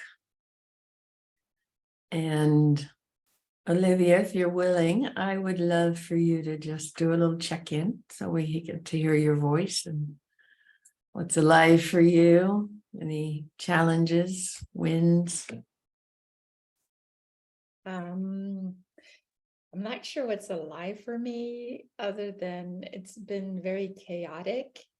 And so I'm finding the challenge for me, especially this week, is like balancing my schedule and things have come up. Like today, I was like, oh my gosh, I had promised my former teacher, who happens to also be a coach of mine, that I would help her with a webinar. And so it kind of like went into this course, and I was like, oh my gosh, what do I do? So I didn't want to back out. I just wanted to honor her.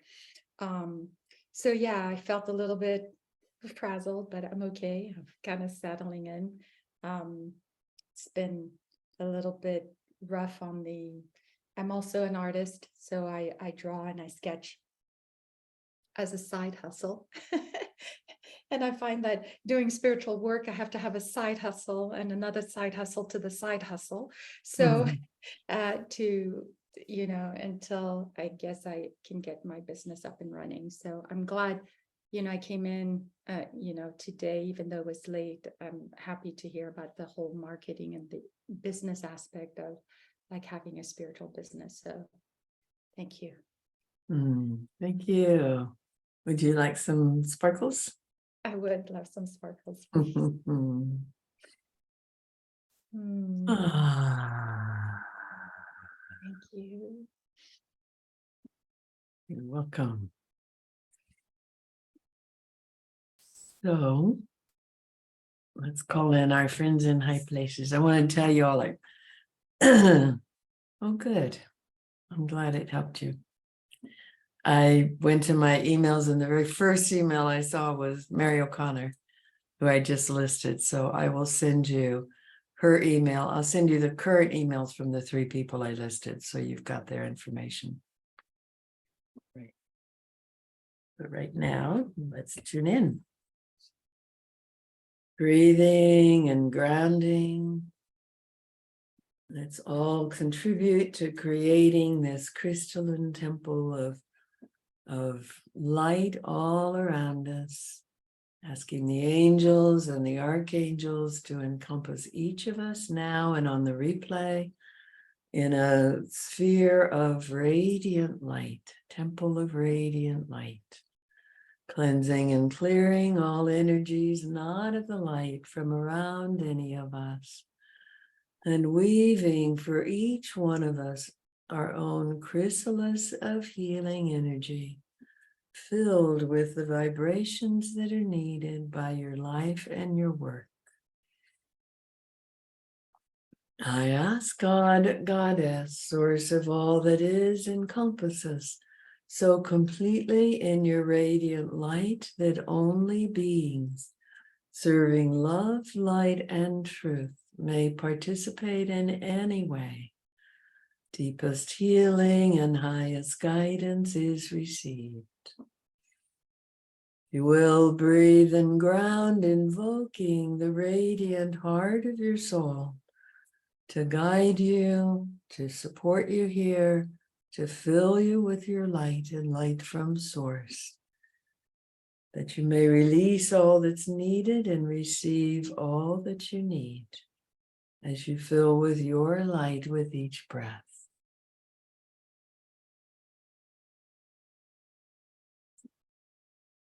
I welcome into this sacred temple the Council of 12, and I welcome those beings from the heart of the light only, who are guides or loved ones for anyone here.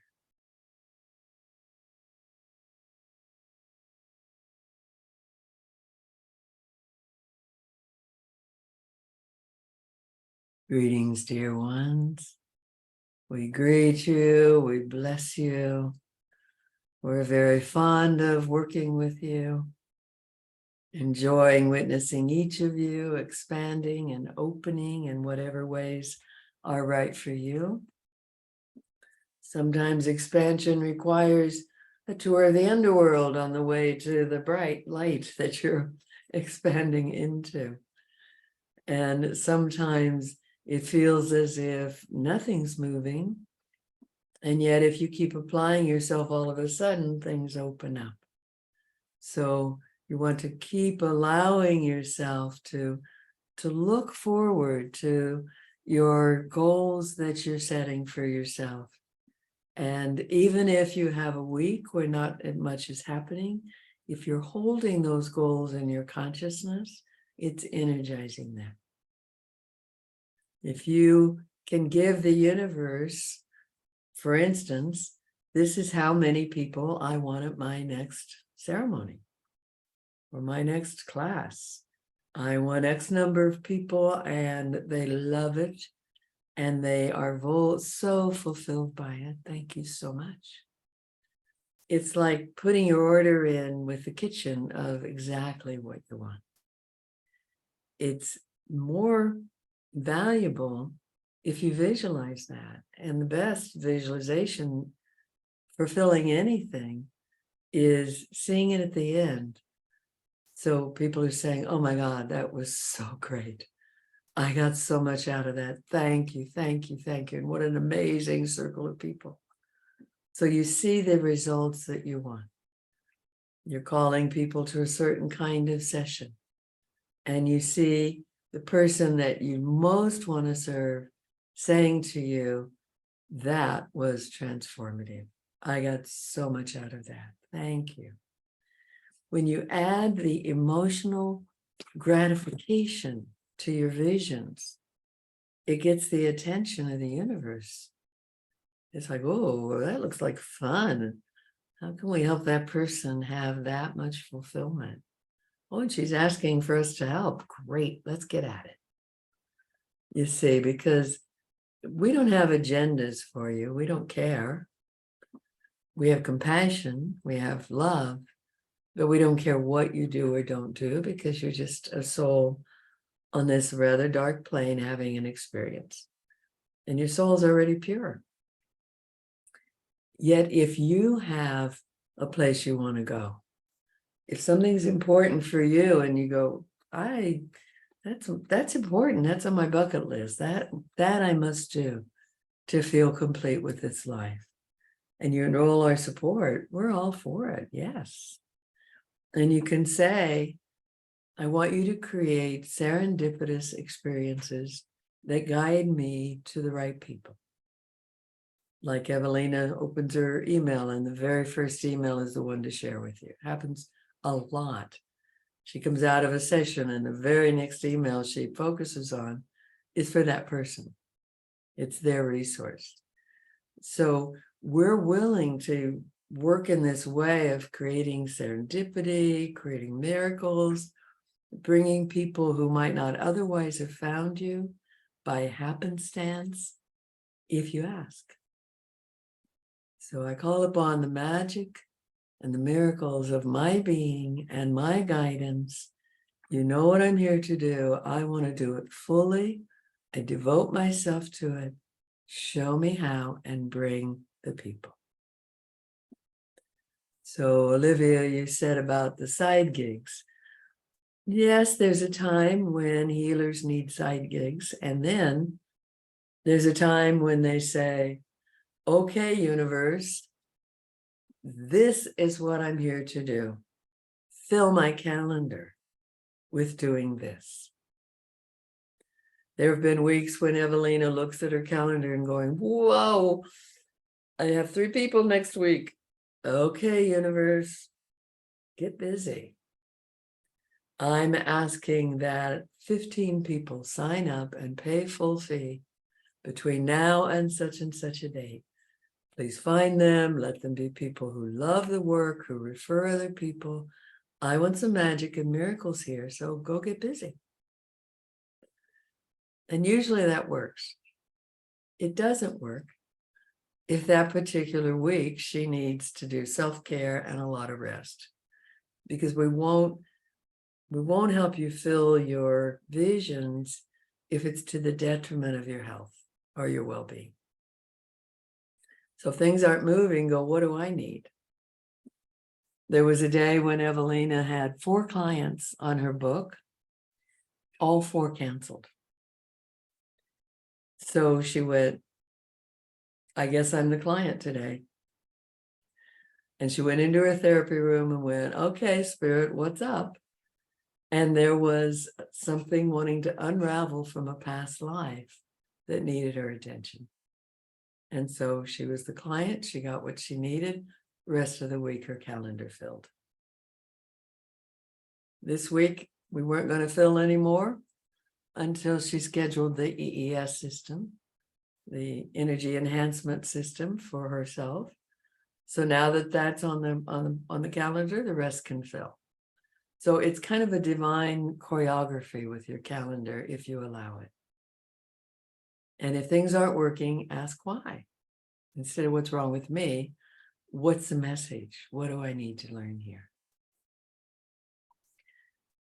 You also want to be really thoughtful about putting too much on your calendar that it paralyzes you and you do nothing. So trying to start several streams at once may just mean you don't start anything. So you choose what is most central, what's most important. You can use the priority setting tool from last time. Focus there, get that cooking, and then other things will fall in place around it.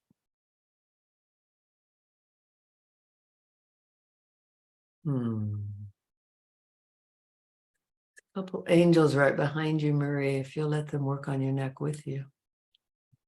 Yes. Yeah, they know what they're doing. They're going to do a little cranial sacral as well. Mhm. Good. So, dear ones, we have a question, our inquiry of you.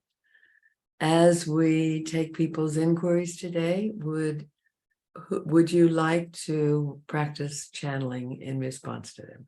Who would like to do that today? Okay.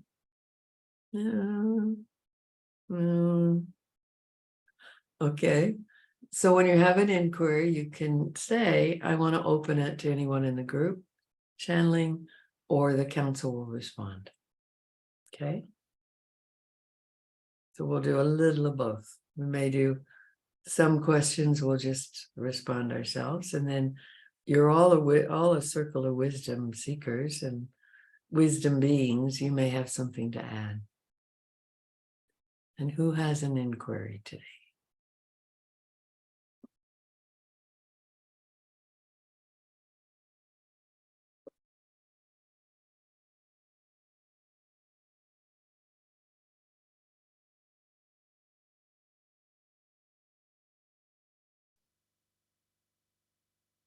Brooke? So I am working on 3 different creations, and it's very easy to get overwhelmed and paralyzed, like we've been talking about. Because I've been in this underworld for the last, I feel like I'm like really behind. And this coming week is like our preseason for my soccer team. And one of my creations is called Find Your Fire. And it's a female empowerment inspirational type of thing for like camps or clinics. And so I'm kind of doing a trial run of this creation, Find Your Fire, with my team this week. And I also am feeling anxious about like announcing it to social media and kind of like a launch aspect. And I'm trying to kind of be realistic and also figure out where that balance point is with my fear right now, whether or not to launch it on that's too soon, or just to focus on the camp, launch it afterward. And I get a sense of once the things kind of come up in the camp. So I'm kind of looking for feedback for that. If anyone feels inclined to add anything, I'm happy to open it to the floor. Okay. So tune in and see what comes through. Looking up into your third eye, breathing into your heart, feel your grounding. Invite in wisdom if you wish to, and begin speaking when it comes through.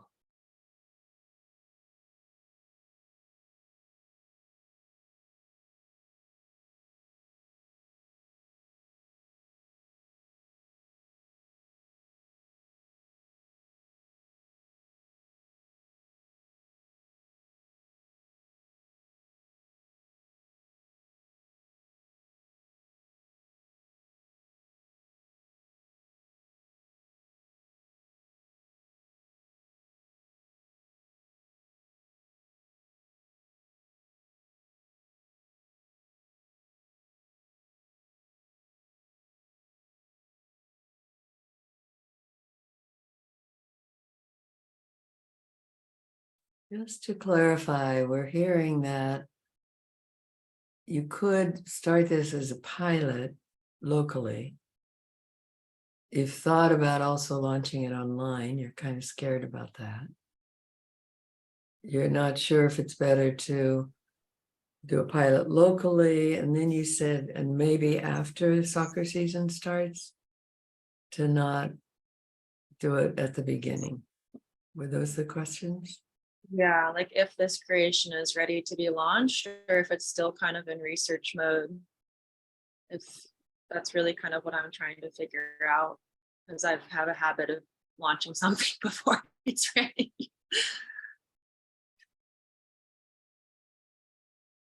We'll go ahead, and then others can add if they wish. It seems to us that research mode is a good frame for you, that you use it as a pilot, and rather than going for the big audience, see how it goes with this audience. And if you let them know that this is a pilot and I want feedback, I love your input, it's still in the making, then people will give you more of their ideas about it. Doesn't mean you have to use them, but it helps you to see how it's being received.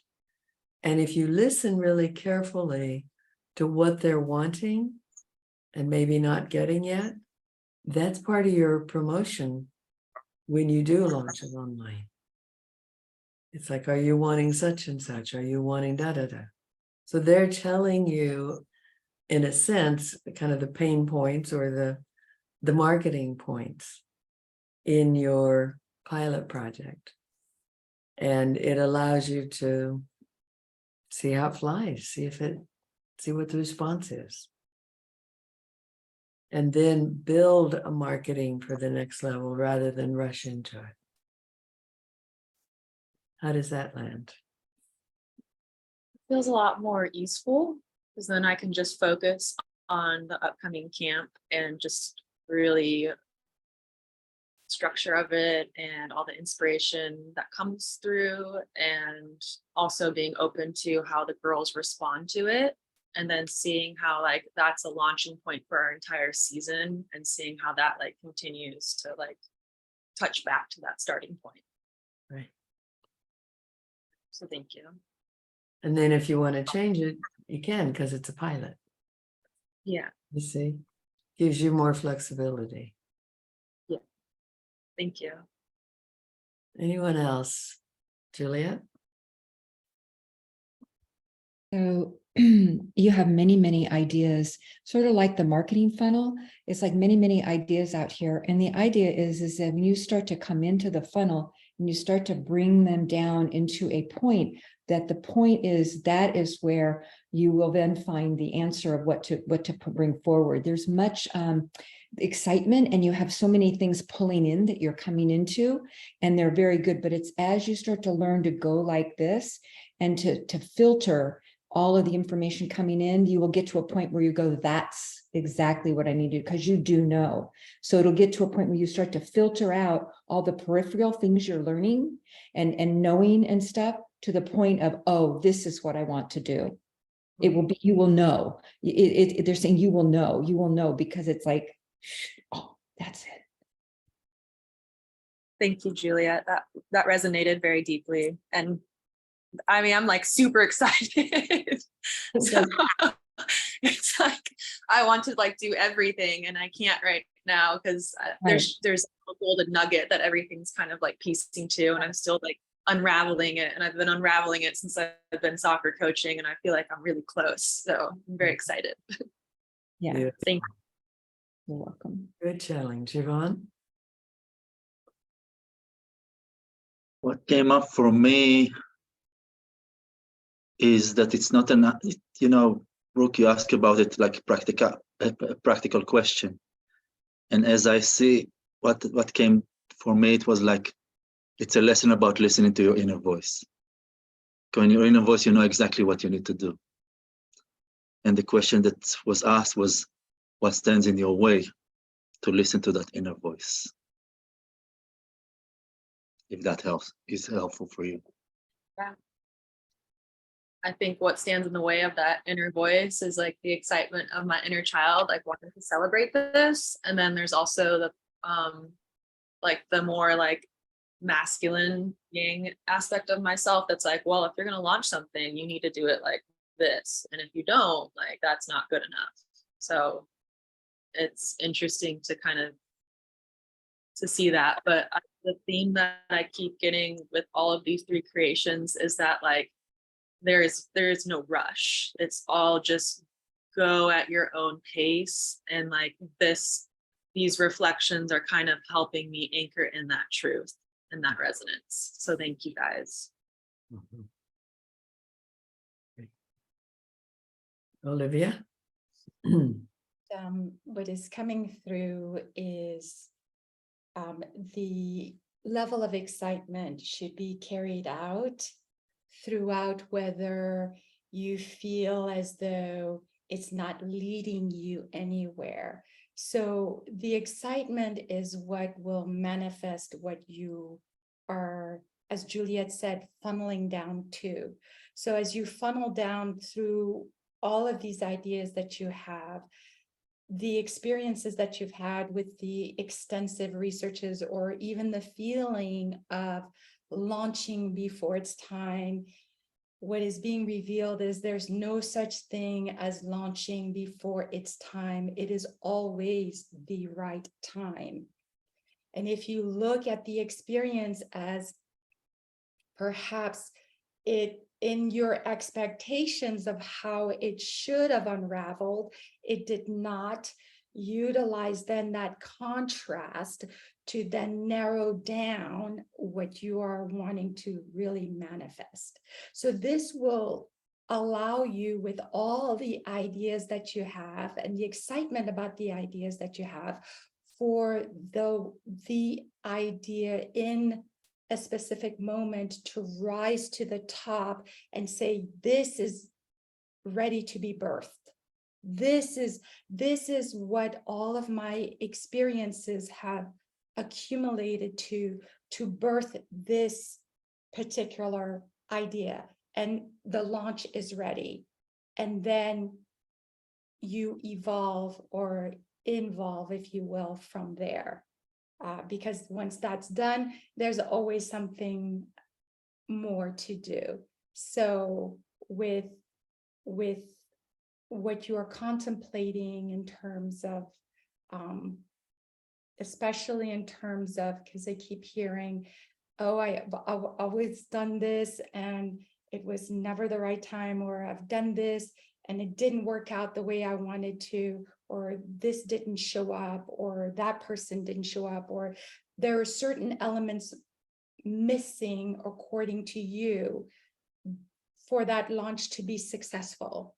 And what they're saying is every launch is successful. Every launch that you've done is successful because it's leading to your success, to ultimately manifesting what you're desiring. Thank you, Olivia. That was very humbling as well. And I think it's just like it feels like it's a continuation.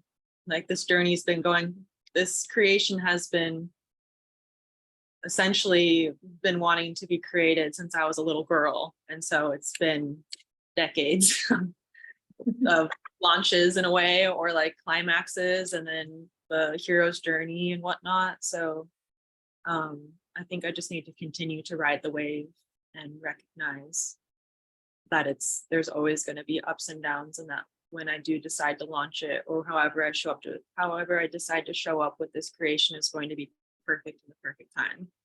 So thank you. Great. Welcome. And then I'm hearing especially just have fun, Brooke. Have fun. Have Have fun. with fun. it. Just have fun. Just roll with it. Have fun. That's what it's, and it's making me laugh because I'm like, yeah, we should have fun. Mhm. Jano? Well, I love when there's always the metaphor of what you're doing and how you're seeing it. So for me, it's the soccer. It's a team. So the different parts of you, and the thing about soccer is you need to pass the ball back and forth, and you need different parts of yourself, that some of them are in the background, they might not get the ball too often, but they're alert, and it's a team effort. And so it's the practice, and to really enjoy the passing the ball back and forth. And in soccer, the number of times actually trying to kick it at the goal is very minimal, considering the time that you interact with all the different parts of yourself. So that's what I got, was, just really valuing all the different parts and working as a team inside yourself and with others.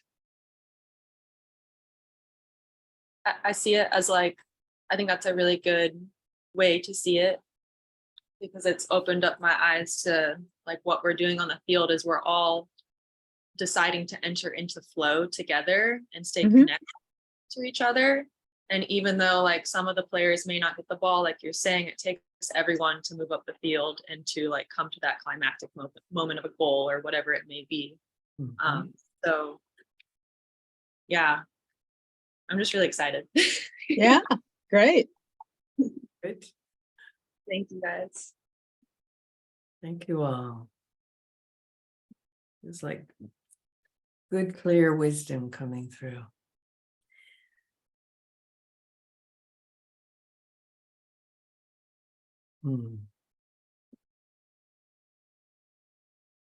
I also want to say that one of the ways you know that if you're receiving something from a channel or a therapist or any helper, and it comes in and something relaxes, your heart opens, you feel excited, that's a good sign to trust it. If it comes in and your heart contracts, then be thoughtful, because there may be an internal no to it. So you watch for the yes, the heart expands, the no, it feels like it closes a bit. You watch for that. Great.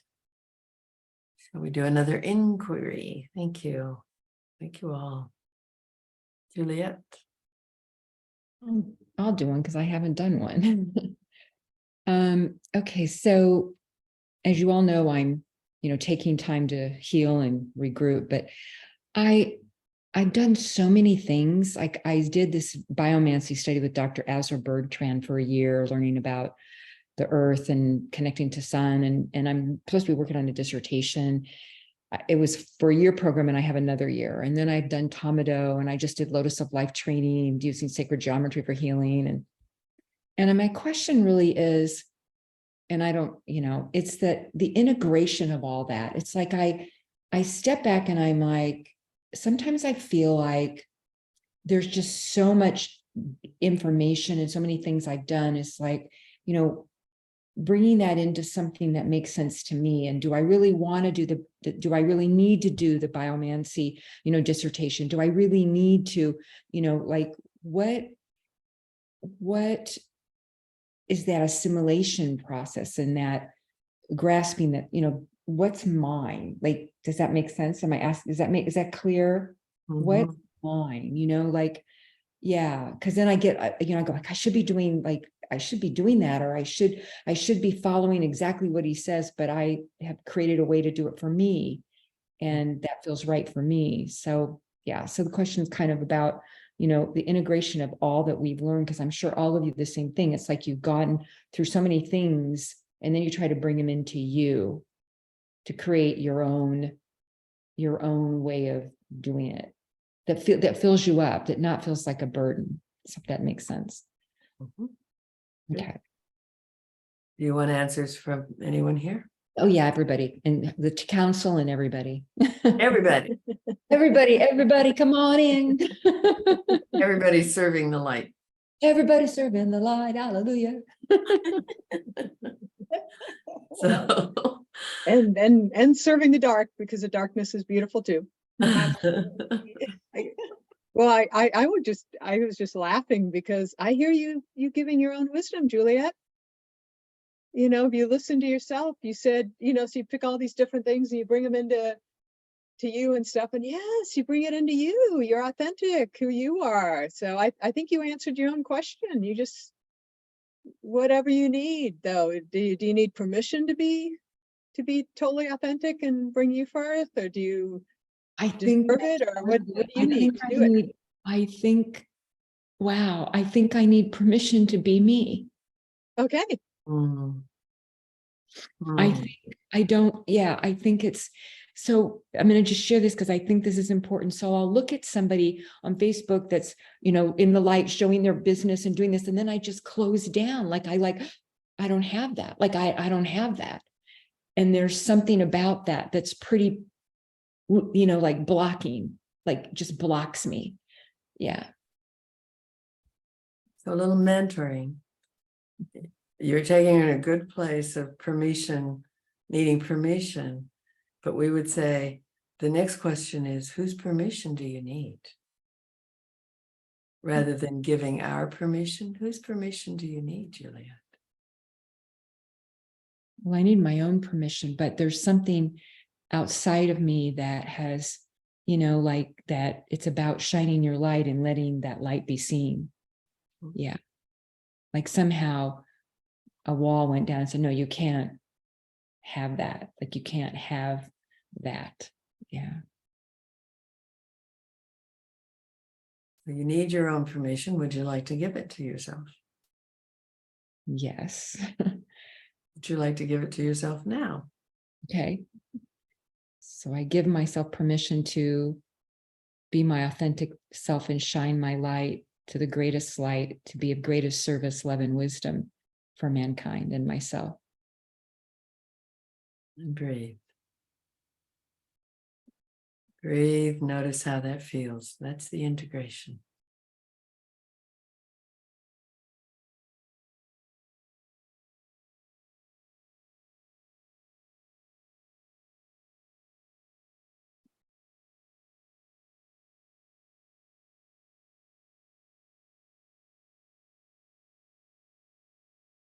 Hmm.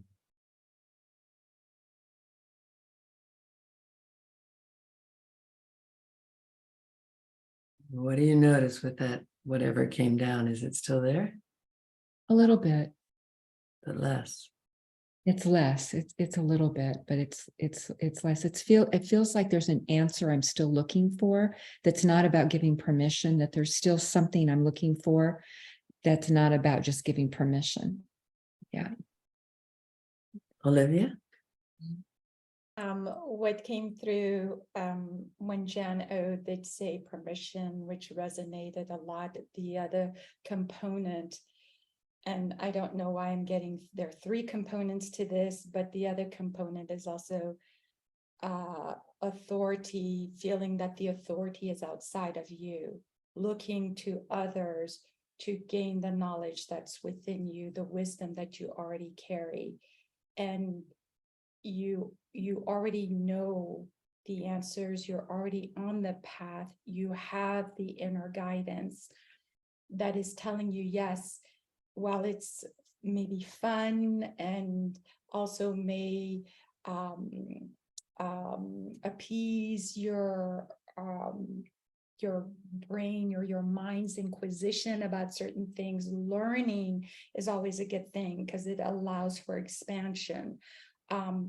What you are learning, though, what most of us are learning or into learning, we already have that knowledge within ourselves. It takes perhaps another individual to bring that to the forefront for us because we've either forgotten it or we're just simply not aware of it. But in your case, Juliet, you're both aware of it and you know it. But there is that aspect, and perhaps it's part of the programming that we are conditioned to when we come into this world. When we are learning certain things, we're giving the authority to someone else. In essence, this person knows more than I do. This person has much more access than I do. This person, is able to shine their light because they are so connected, and I don't quite feel whatever this connection they have. And they're wanting you to just sit with yourself and the knowing that you have. And again, give yourself permission to be, not only be who you came here to be, but also give yourself permission, or at least the allowance to say, yes, I am as brilliant. I am as brilliant. Not that I'm more brilliant or less brilliant, but as brilliant. Okay. Mm-hmm. How's that land? Yeah, I wrote, I am as brilliant as everyone else. And it's not above or below. It's just this, where I'm as brilliant as everybody else. So there's no yeah. Great. Beautiful. Mm-hmm. But really clear, Olivia. Mm-hmm. Brooke. What I tuned into and what I saw was a box of our consciousness, or perhaps your consciousness that you set for yourself, tucked away. And what I saw was a cross on that box, which I thought was interesting. I was like, what is this? And it was actually a present that you gifted yourself. So what I interpreted from that was putting an aspect of yourself in a box of limitation or whatever it may be, knowing that it is actually a gift to yourself to reclaim that part of yourself. Mm-hmm. And you are the only one that can give yourself that gift. You're the only one that can give yourself that permission. And it's going to be the greatest gift that you can give yourself. Yeah, that's beautiful. Box of limitation. Yeah. And I have to reclaim myself. Okay, that's beautiful. Okay. And I'm the only one that can do that. It's not outside of me. Right. And you gave yourself this gift too. Yeah. Yeah. Thank you. Beautiful. So interesting, because you spoke in her mind's language. May not be other people even quite got it, but she did, because that's who you were channeling to. Yeah, great. Anyone else?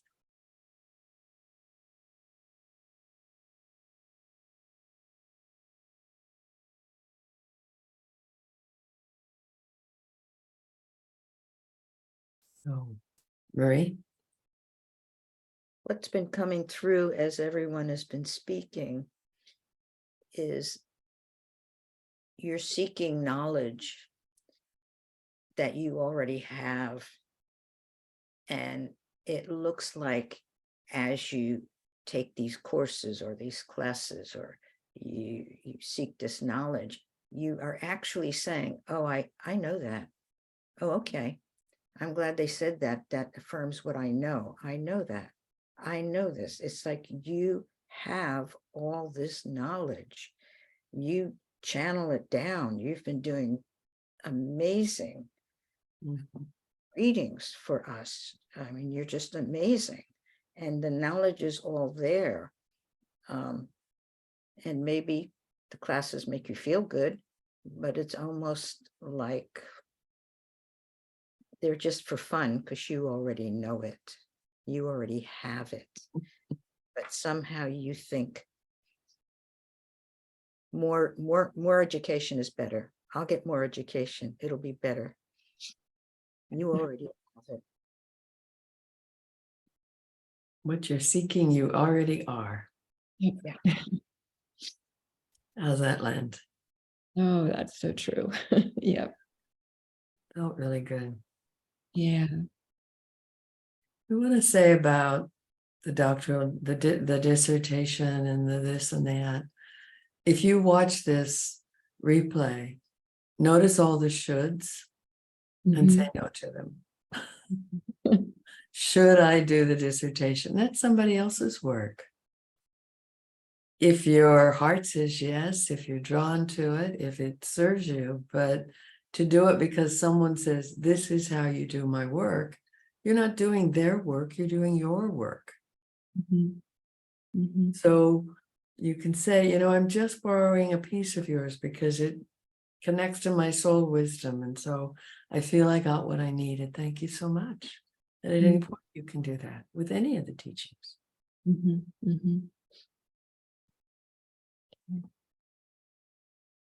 So let yourself be a choice. And if it's a should, stop. That's that external need, external voice. Is it, I want to? Okay. Yeah.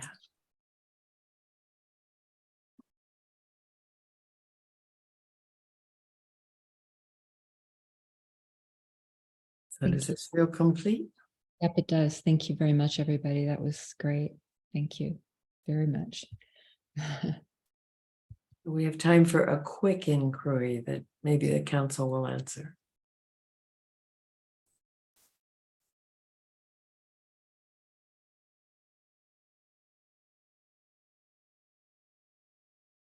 Mary? So I am wondering about this physical thing I'm going through right now. And part of me wants to put everything else aside, feeling like with these headaches and everything, maybe I shouldn't be trying to do this work now. Maybe I'm stumbling myself. Maybe I should just put it all off till later. Or maybe this work is good to do. It's distracting me. I'm a little confused about what's going on physically and what's going on spiritually and how to look at it all.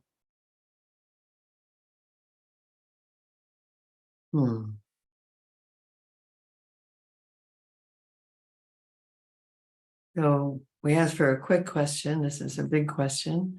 So we're talking to your soul. That's how we work with these kinds of questions. And your soul is suggesting that you keep moving forward because it's motivating. It gives you a goal, gives you something you're moving toward. It feels like it's calling up resources inside of you. And so to put everything aside to heal this on one level doesn't make sense because you're just blossoming.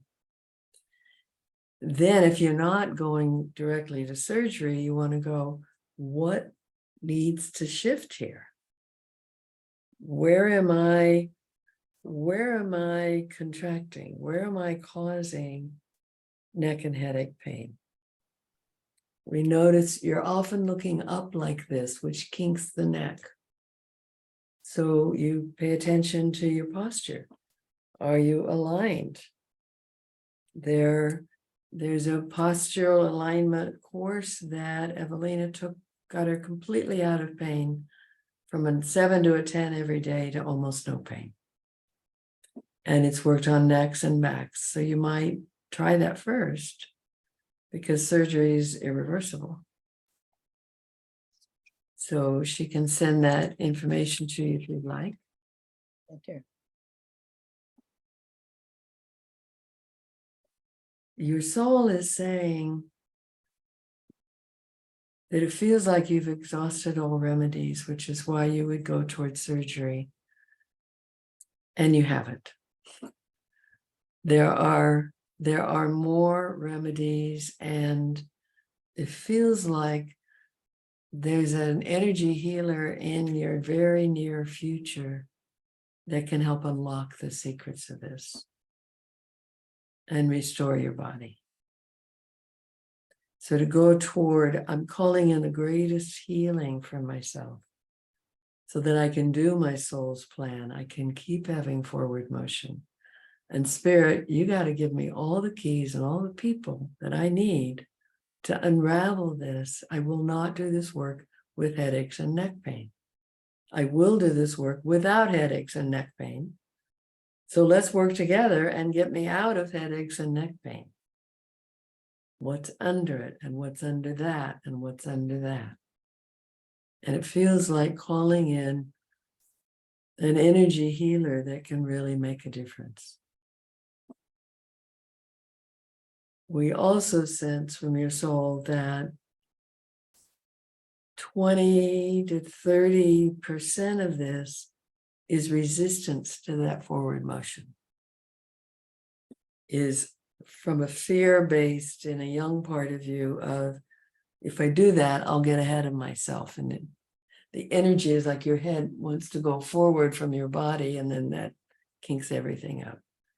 So you want to really stay in your center and right in your core, aligned with the heart of your soul, even as you look at forward motion.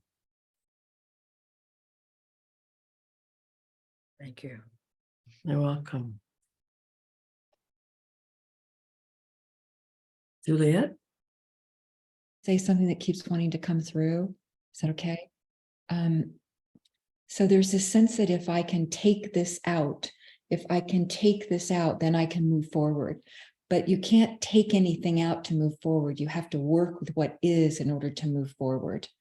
So it's not a taking out, it's a what is this and what do I need to do to move forward? Okay, so that's what they keep saying. It's not a taking out. It's like you want to remove something so you can move forward.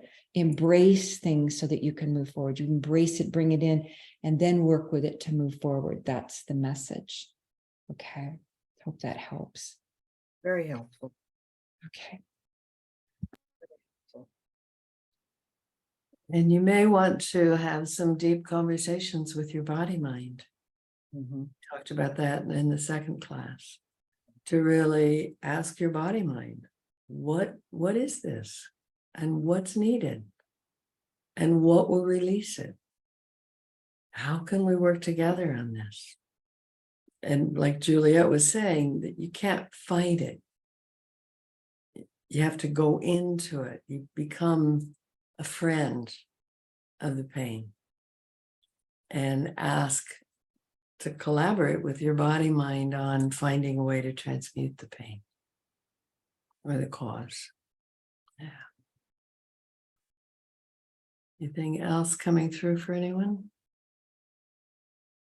This might Olivia? sound a bit silly, but as I heard everyone speak, as I heard the council speak and Juliet's wisdom also come through, the image that came through was of Star Wars when Luke Skywalker is trying to fight against the so-called shadow and his father, and he goes into the cave to face his greatest fear, even though he wants to move forward as a Jedi, and his passion is about, I want to be the light, I want to fight for the light, I want to be this great Jedi. But in order to become this great Jedi, he has to first meet his greatest fears.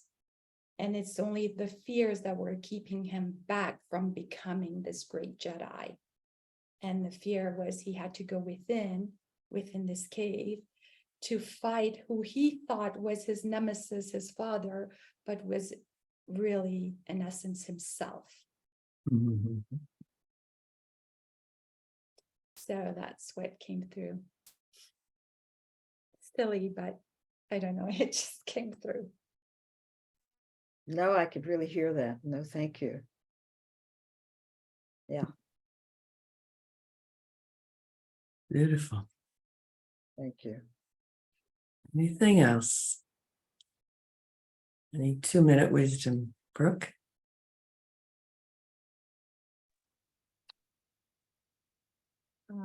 What came through for me, Marie, I was seeing the colors blue and violet, and so I associate that with the third eye and the throat. And so this pain is centered in these two spots. And from the times that we've interacted and whatnot, you have expressed a fear of expressing your truth and your healing abilities, and how to even talk to them about with other people. And perhaps this is where this energy is being distorted or causing pain. And with that, with the power of your voice that is feeling suppressed right now, your channel is being blocked, because you do have a very open third eye. You have such wisdom that wants to be shared with the world, and it wants to be communicated out, not only for yourself, but for all those that you are interacting with, this business that you have, and whatever it may be. And so having those conversations to open up your throat and to tune into what wants to come through you is going to perhaps help open up those energy centers. Wow. Yeah. Thank you. I felt very clear channeling. Yeah. Siobhan? All of it. Mm-hmm. What came up for me, it's about safety. Because the throat is like a place that we're super vulnerable.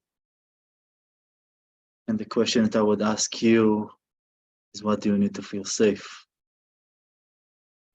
That's what came up.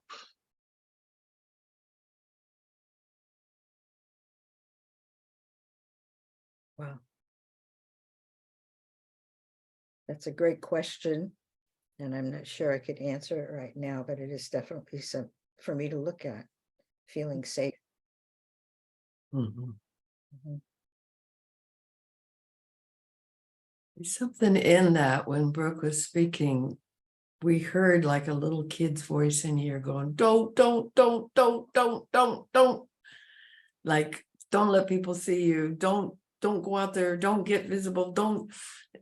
So it feels like there's a nurturing piece here to do with a scared kid that doesn't feel safe. Yeah, we're all pointing to something here that wants to be loved, nurtured. You know what we've said about you praise them, you love them up for how they've tried to help you. You find out how they're trying to help you, because they always are, and help them get safe, and let the adult be on duty. Yeah. Yeah. Good job, y'all. That was fun. We're all kind of teasing out pieces here. Mhm. Excellent. Thank you. Each one, Mhm. great information and a blessing. Thank you. Thank you. So, dear ones, time to complete. So let's thank each other. Thank you so much. Such a gift. I want to thank the radiant beings of light who've assisted us, the Council of 12, all of the guides and angels who've come. Thank you. We bless you. We release you. And yet we ask for the highest, clearest guidance that we may continue on the path to our highest destinies with miracles of grace and ease. And may the realms of light bathe this earth with scalar waves of light so vast that all beings feel the touch of the one being within, turn to the light and open to love. Blessed be. Now we thank each person. Thank you. Bless you. Bless I honor you. you. Honor you. And I release you with love. Bring my energy home. Third eye, I release you with love. Don't need to figure anything out for anyone else now. Just bringing me back. And the throat, I release you with love. I bring back my voice, my expression. And the heart, I release you with love. I bring my love home. I'll always feel love here. The solar plexus, I release you with love. Take my own energy back. The second, I release you with love. I receive me home. And the first, I release you with love and bring me back. Pour yourself into your body vessel. All the way down to the feet, the grounding. And reach up and bring light all around your auric field.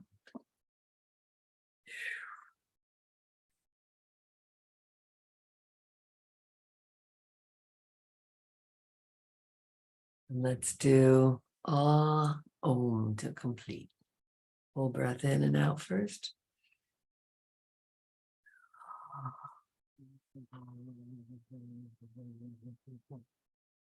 Full breath in.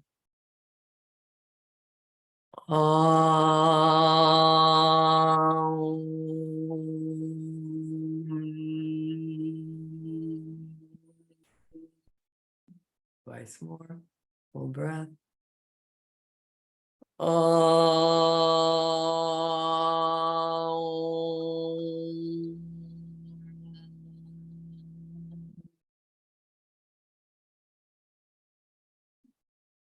Once more. Full breath.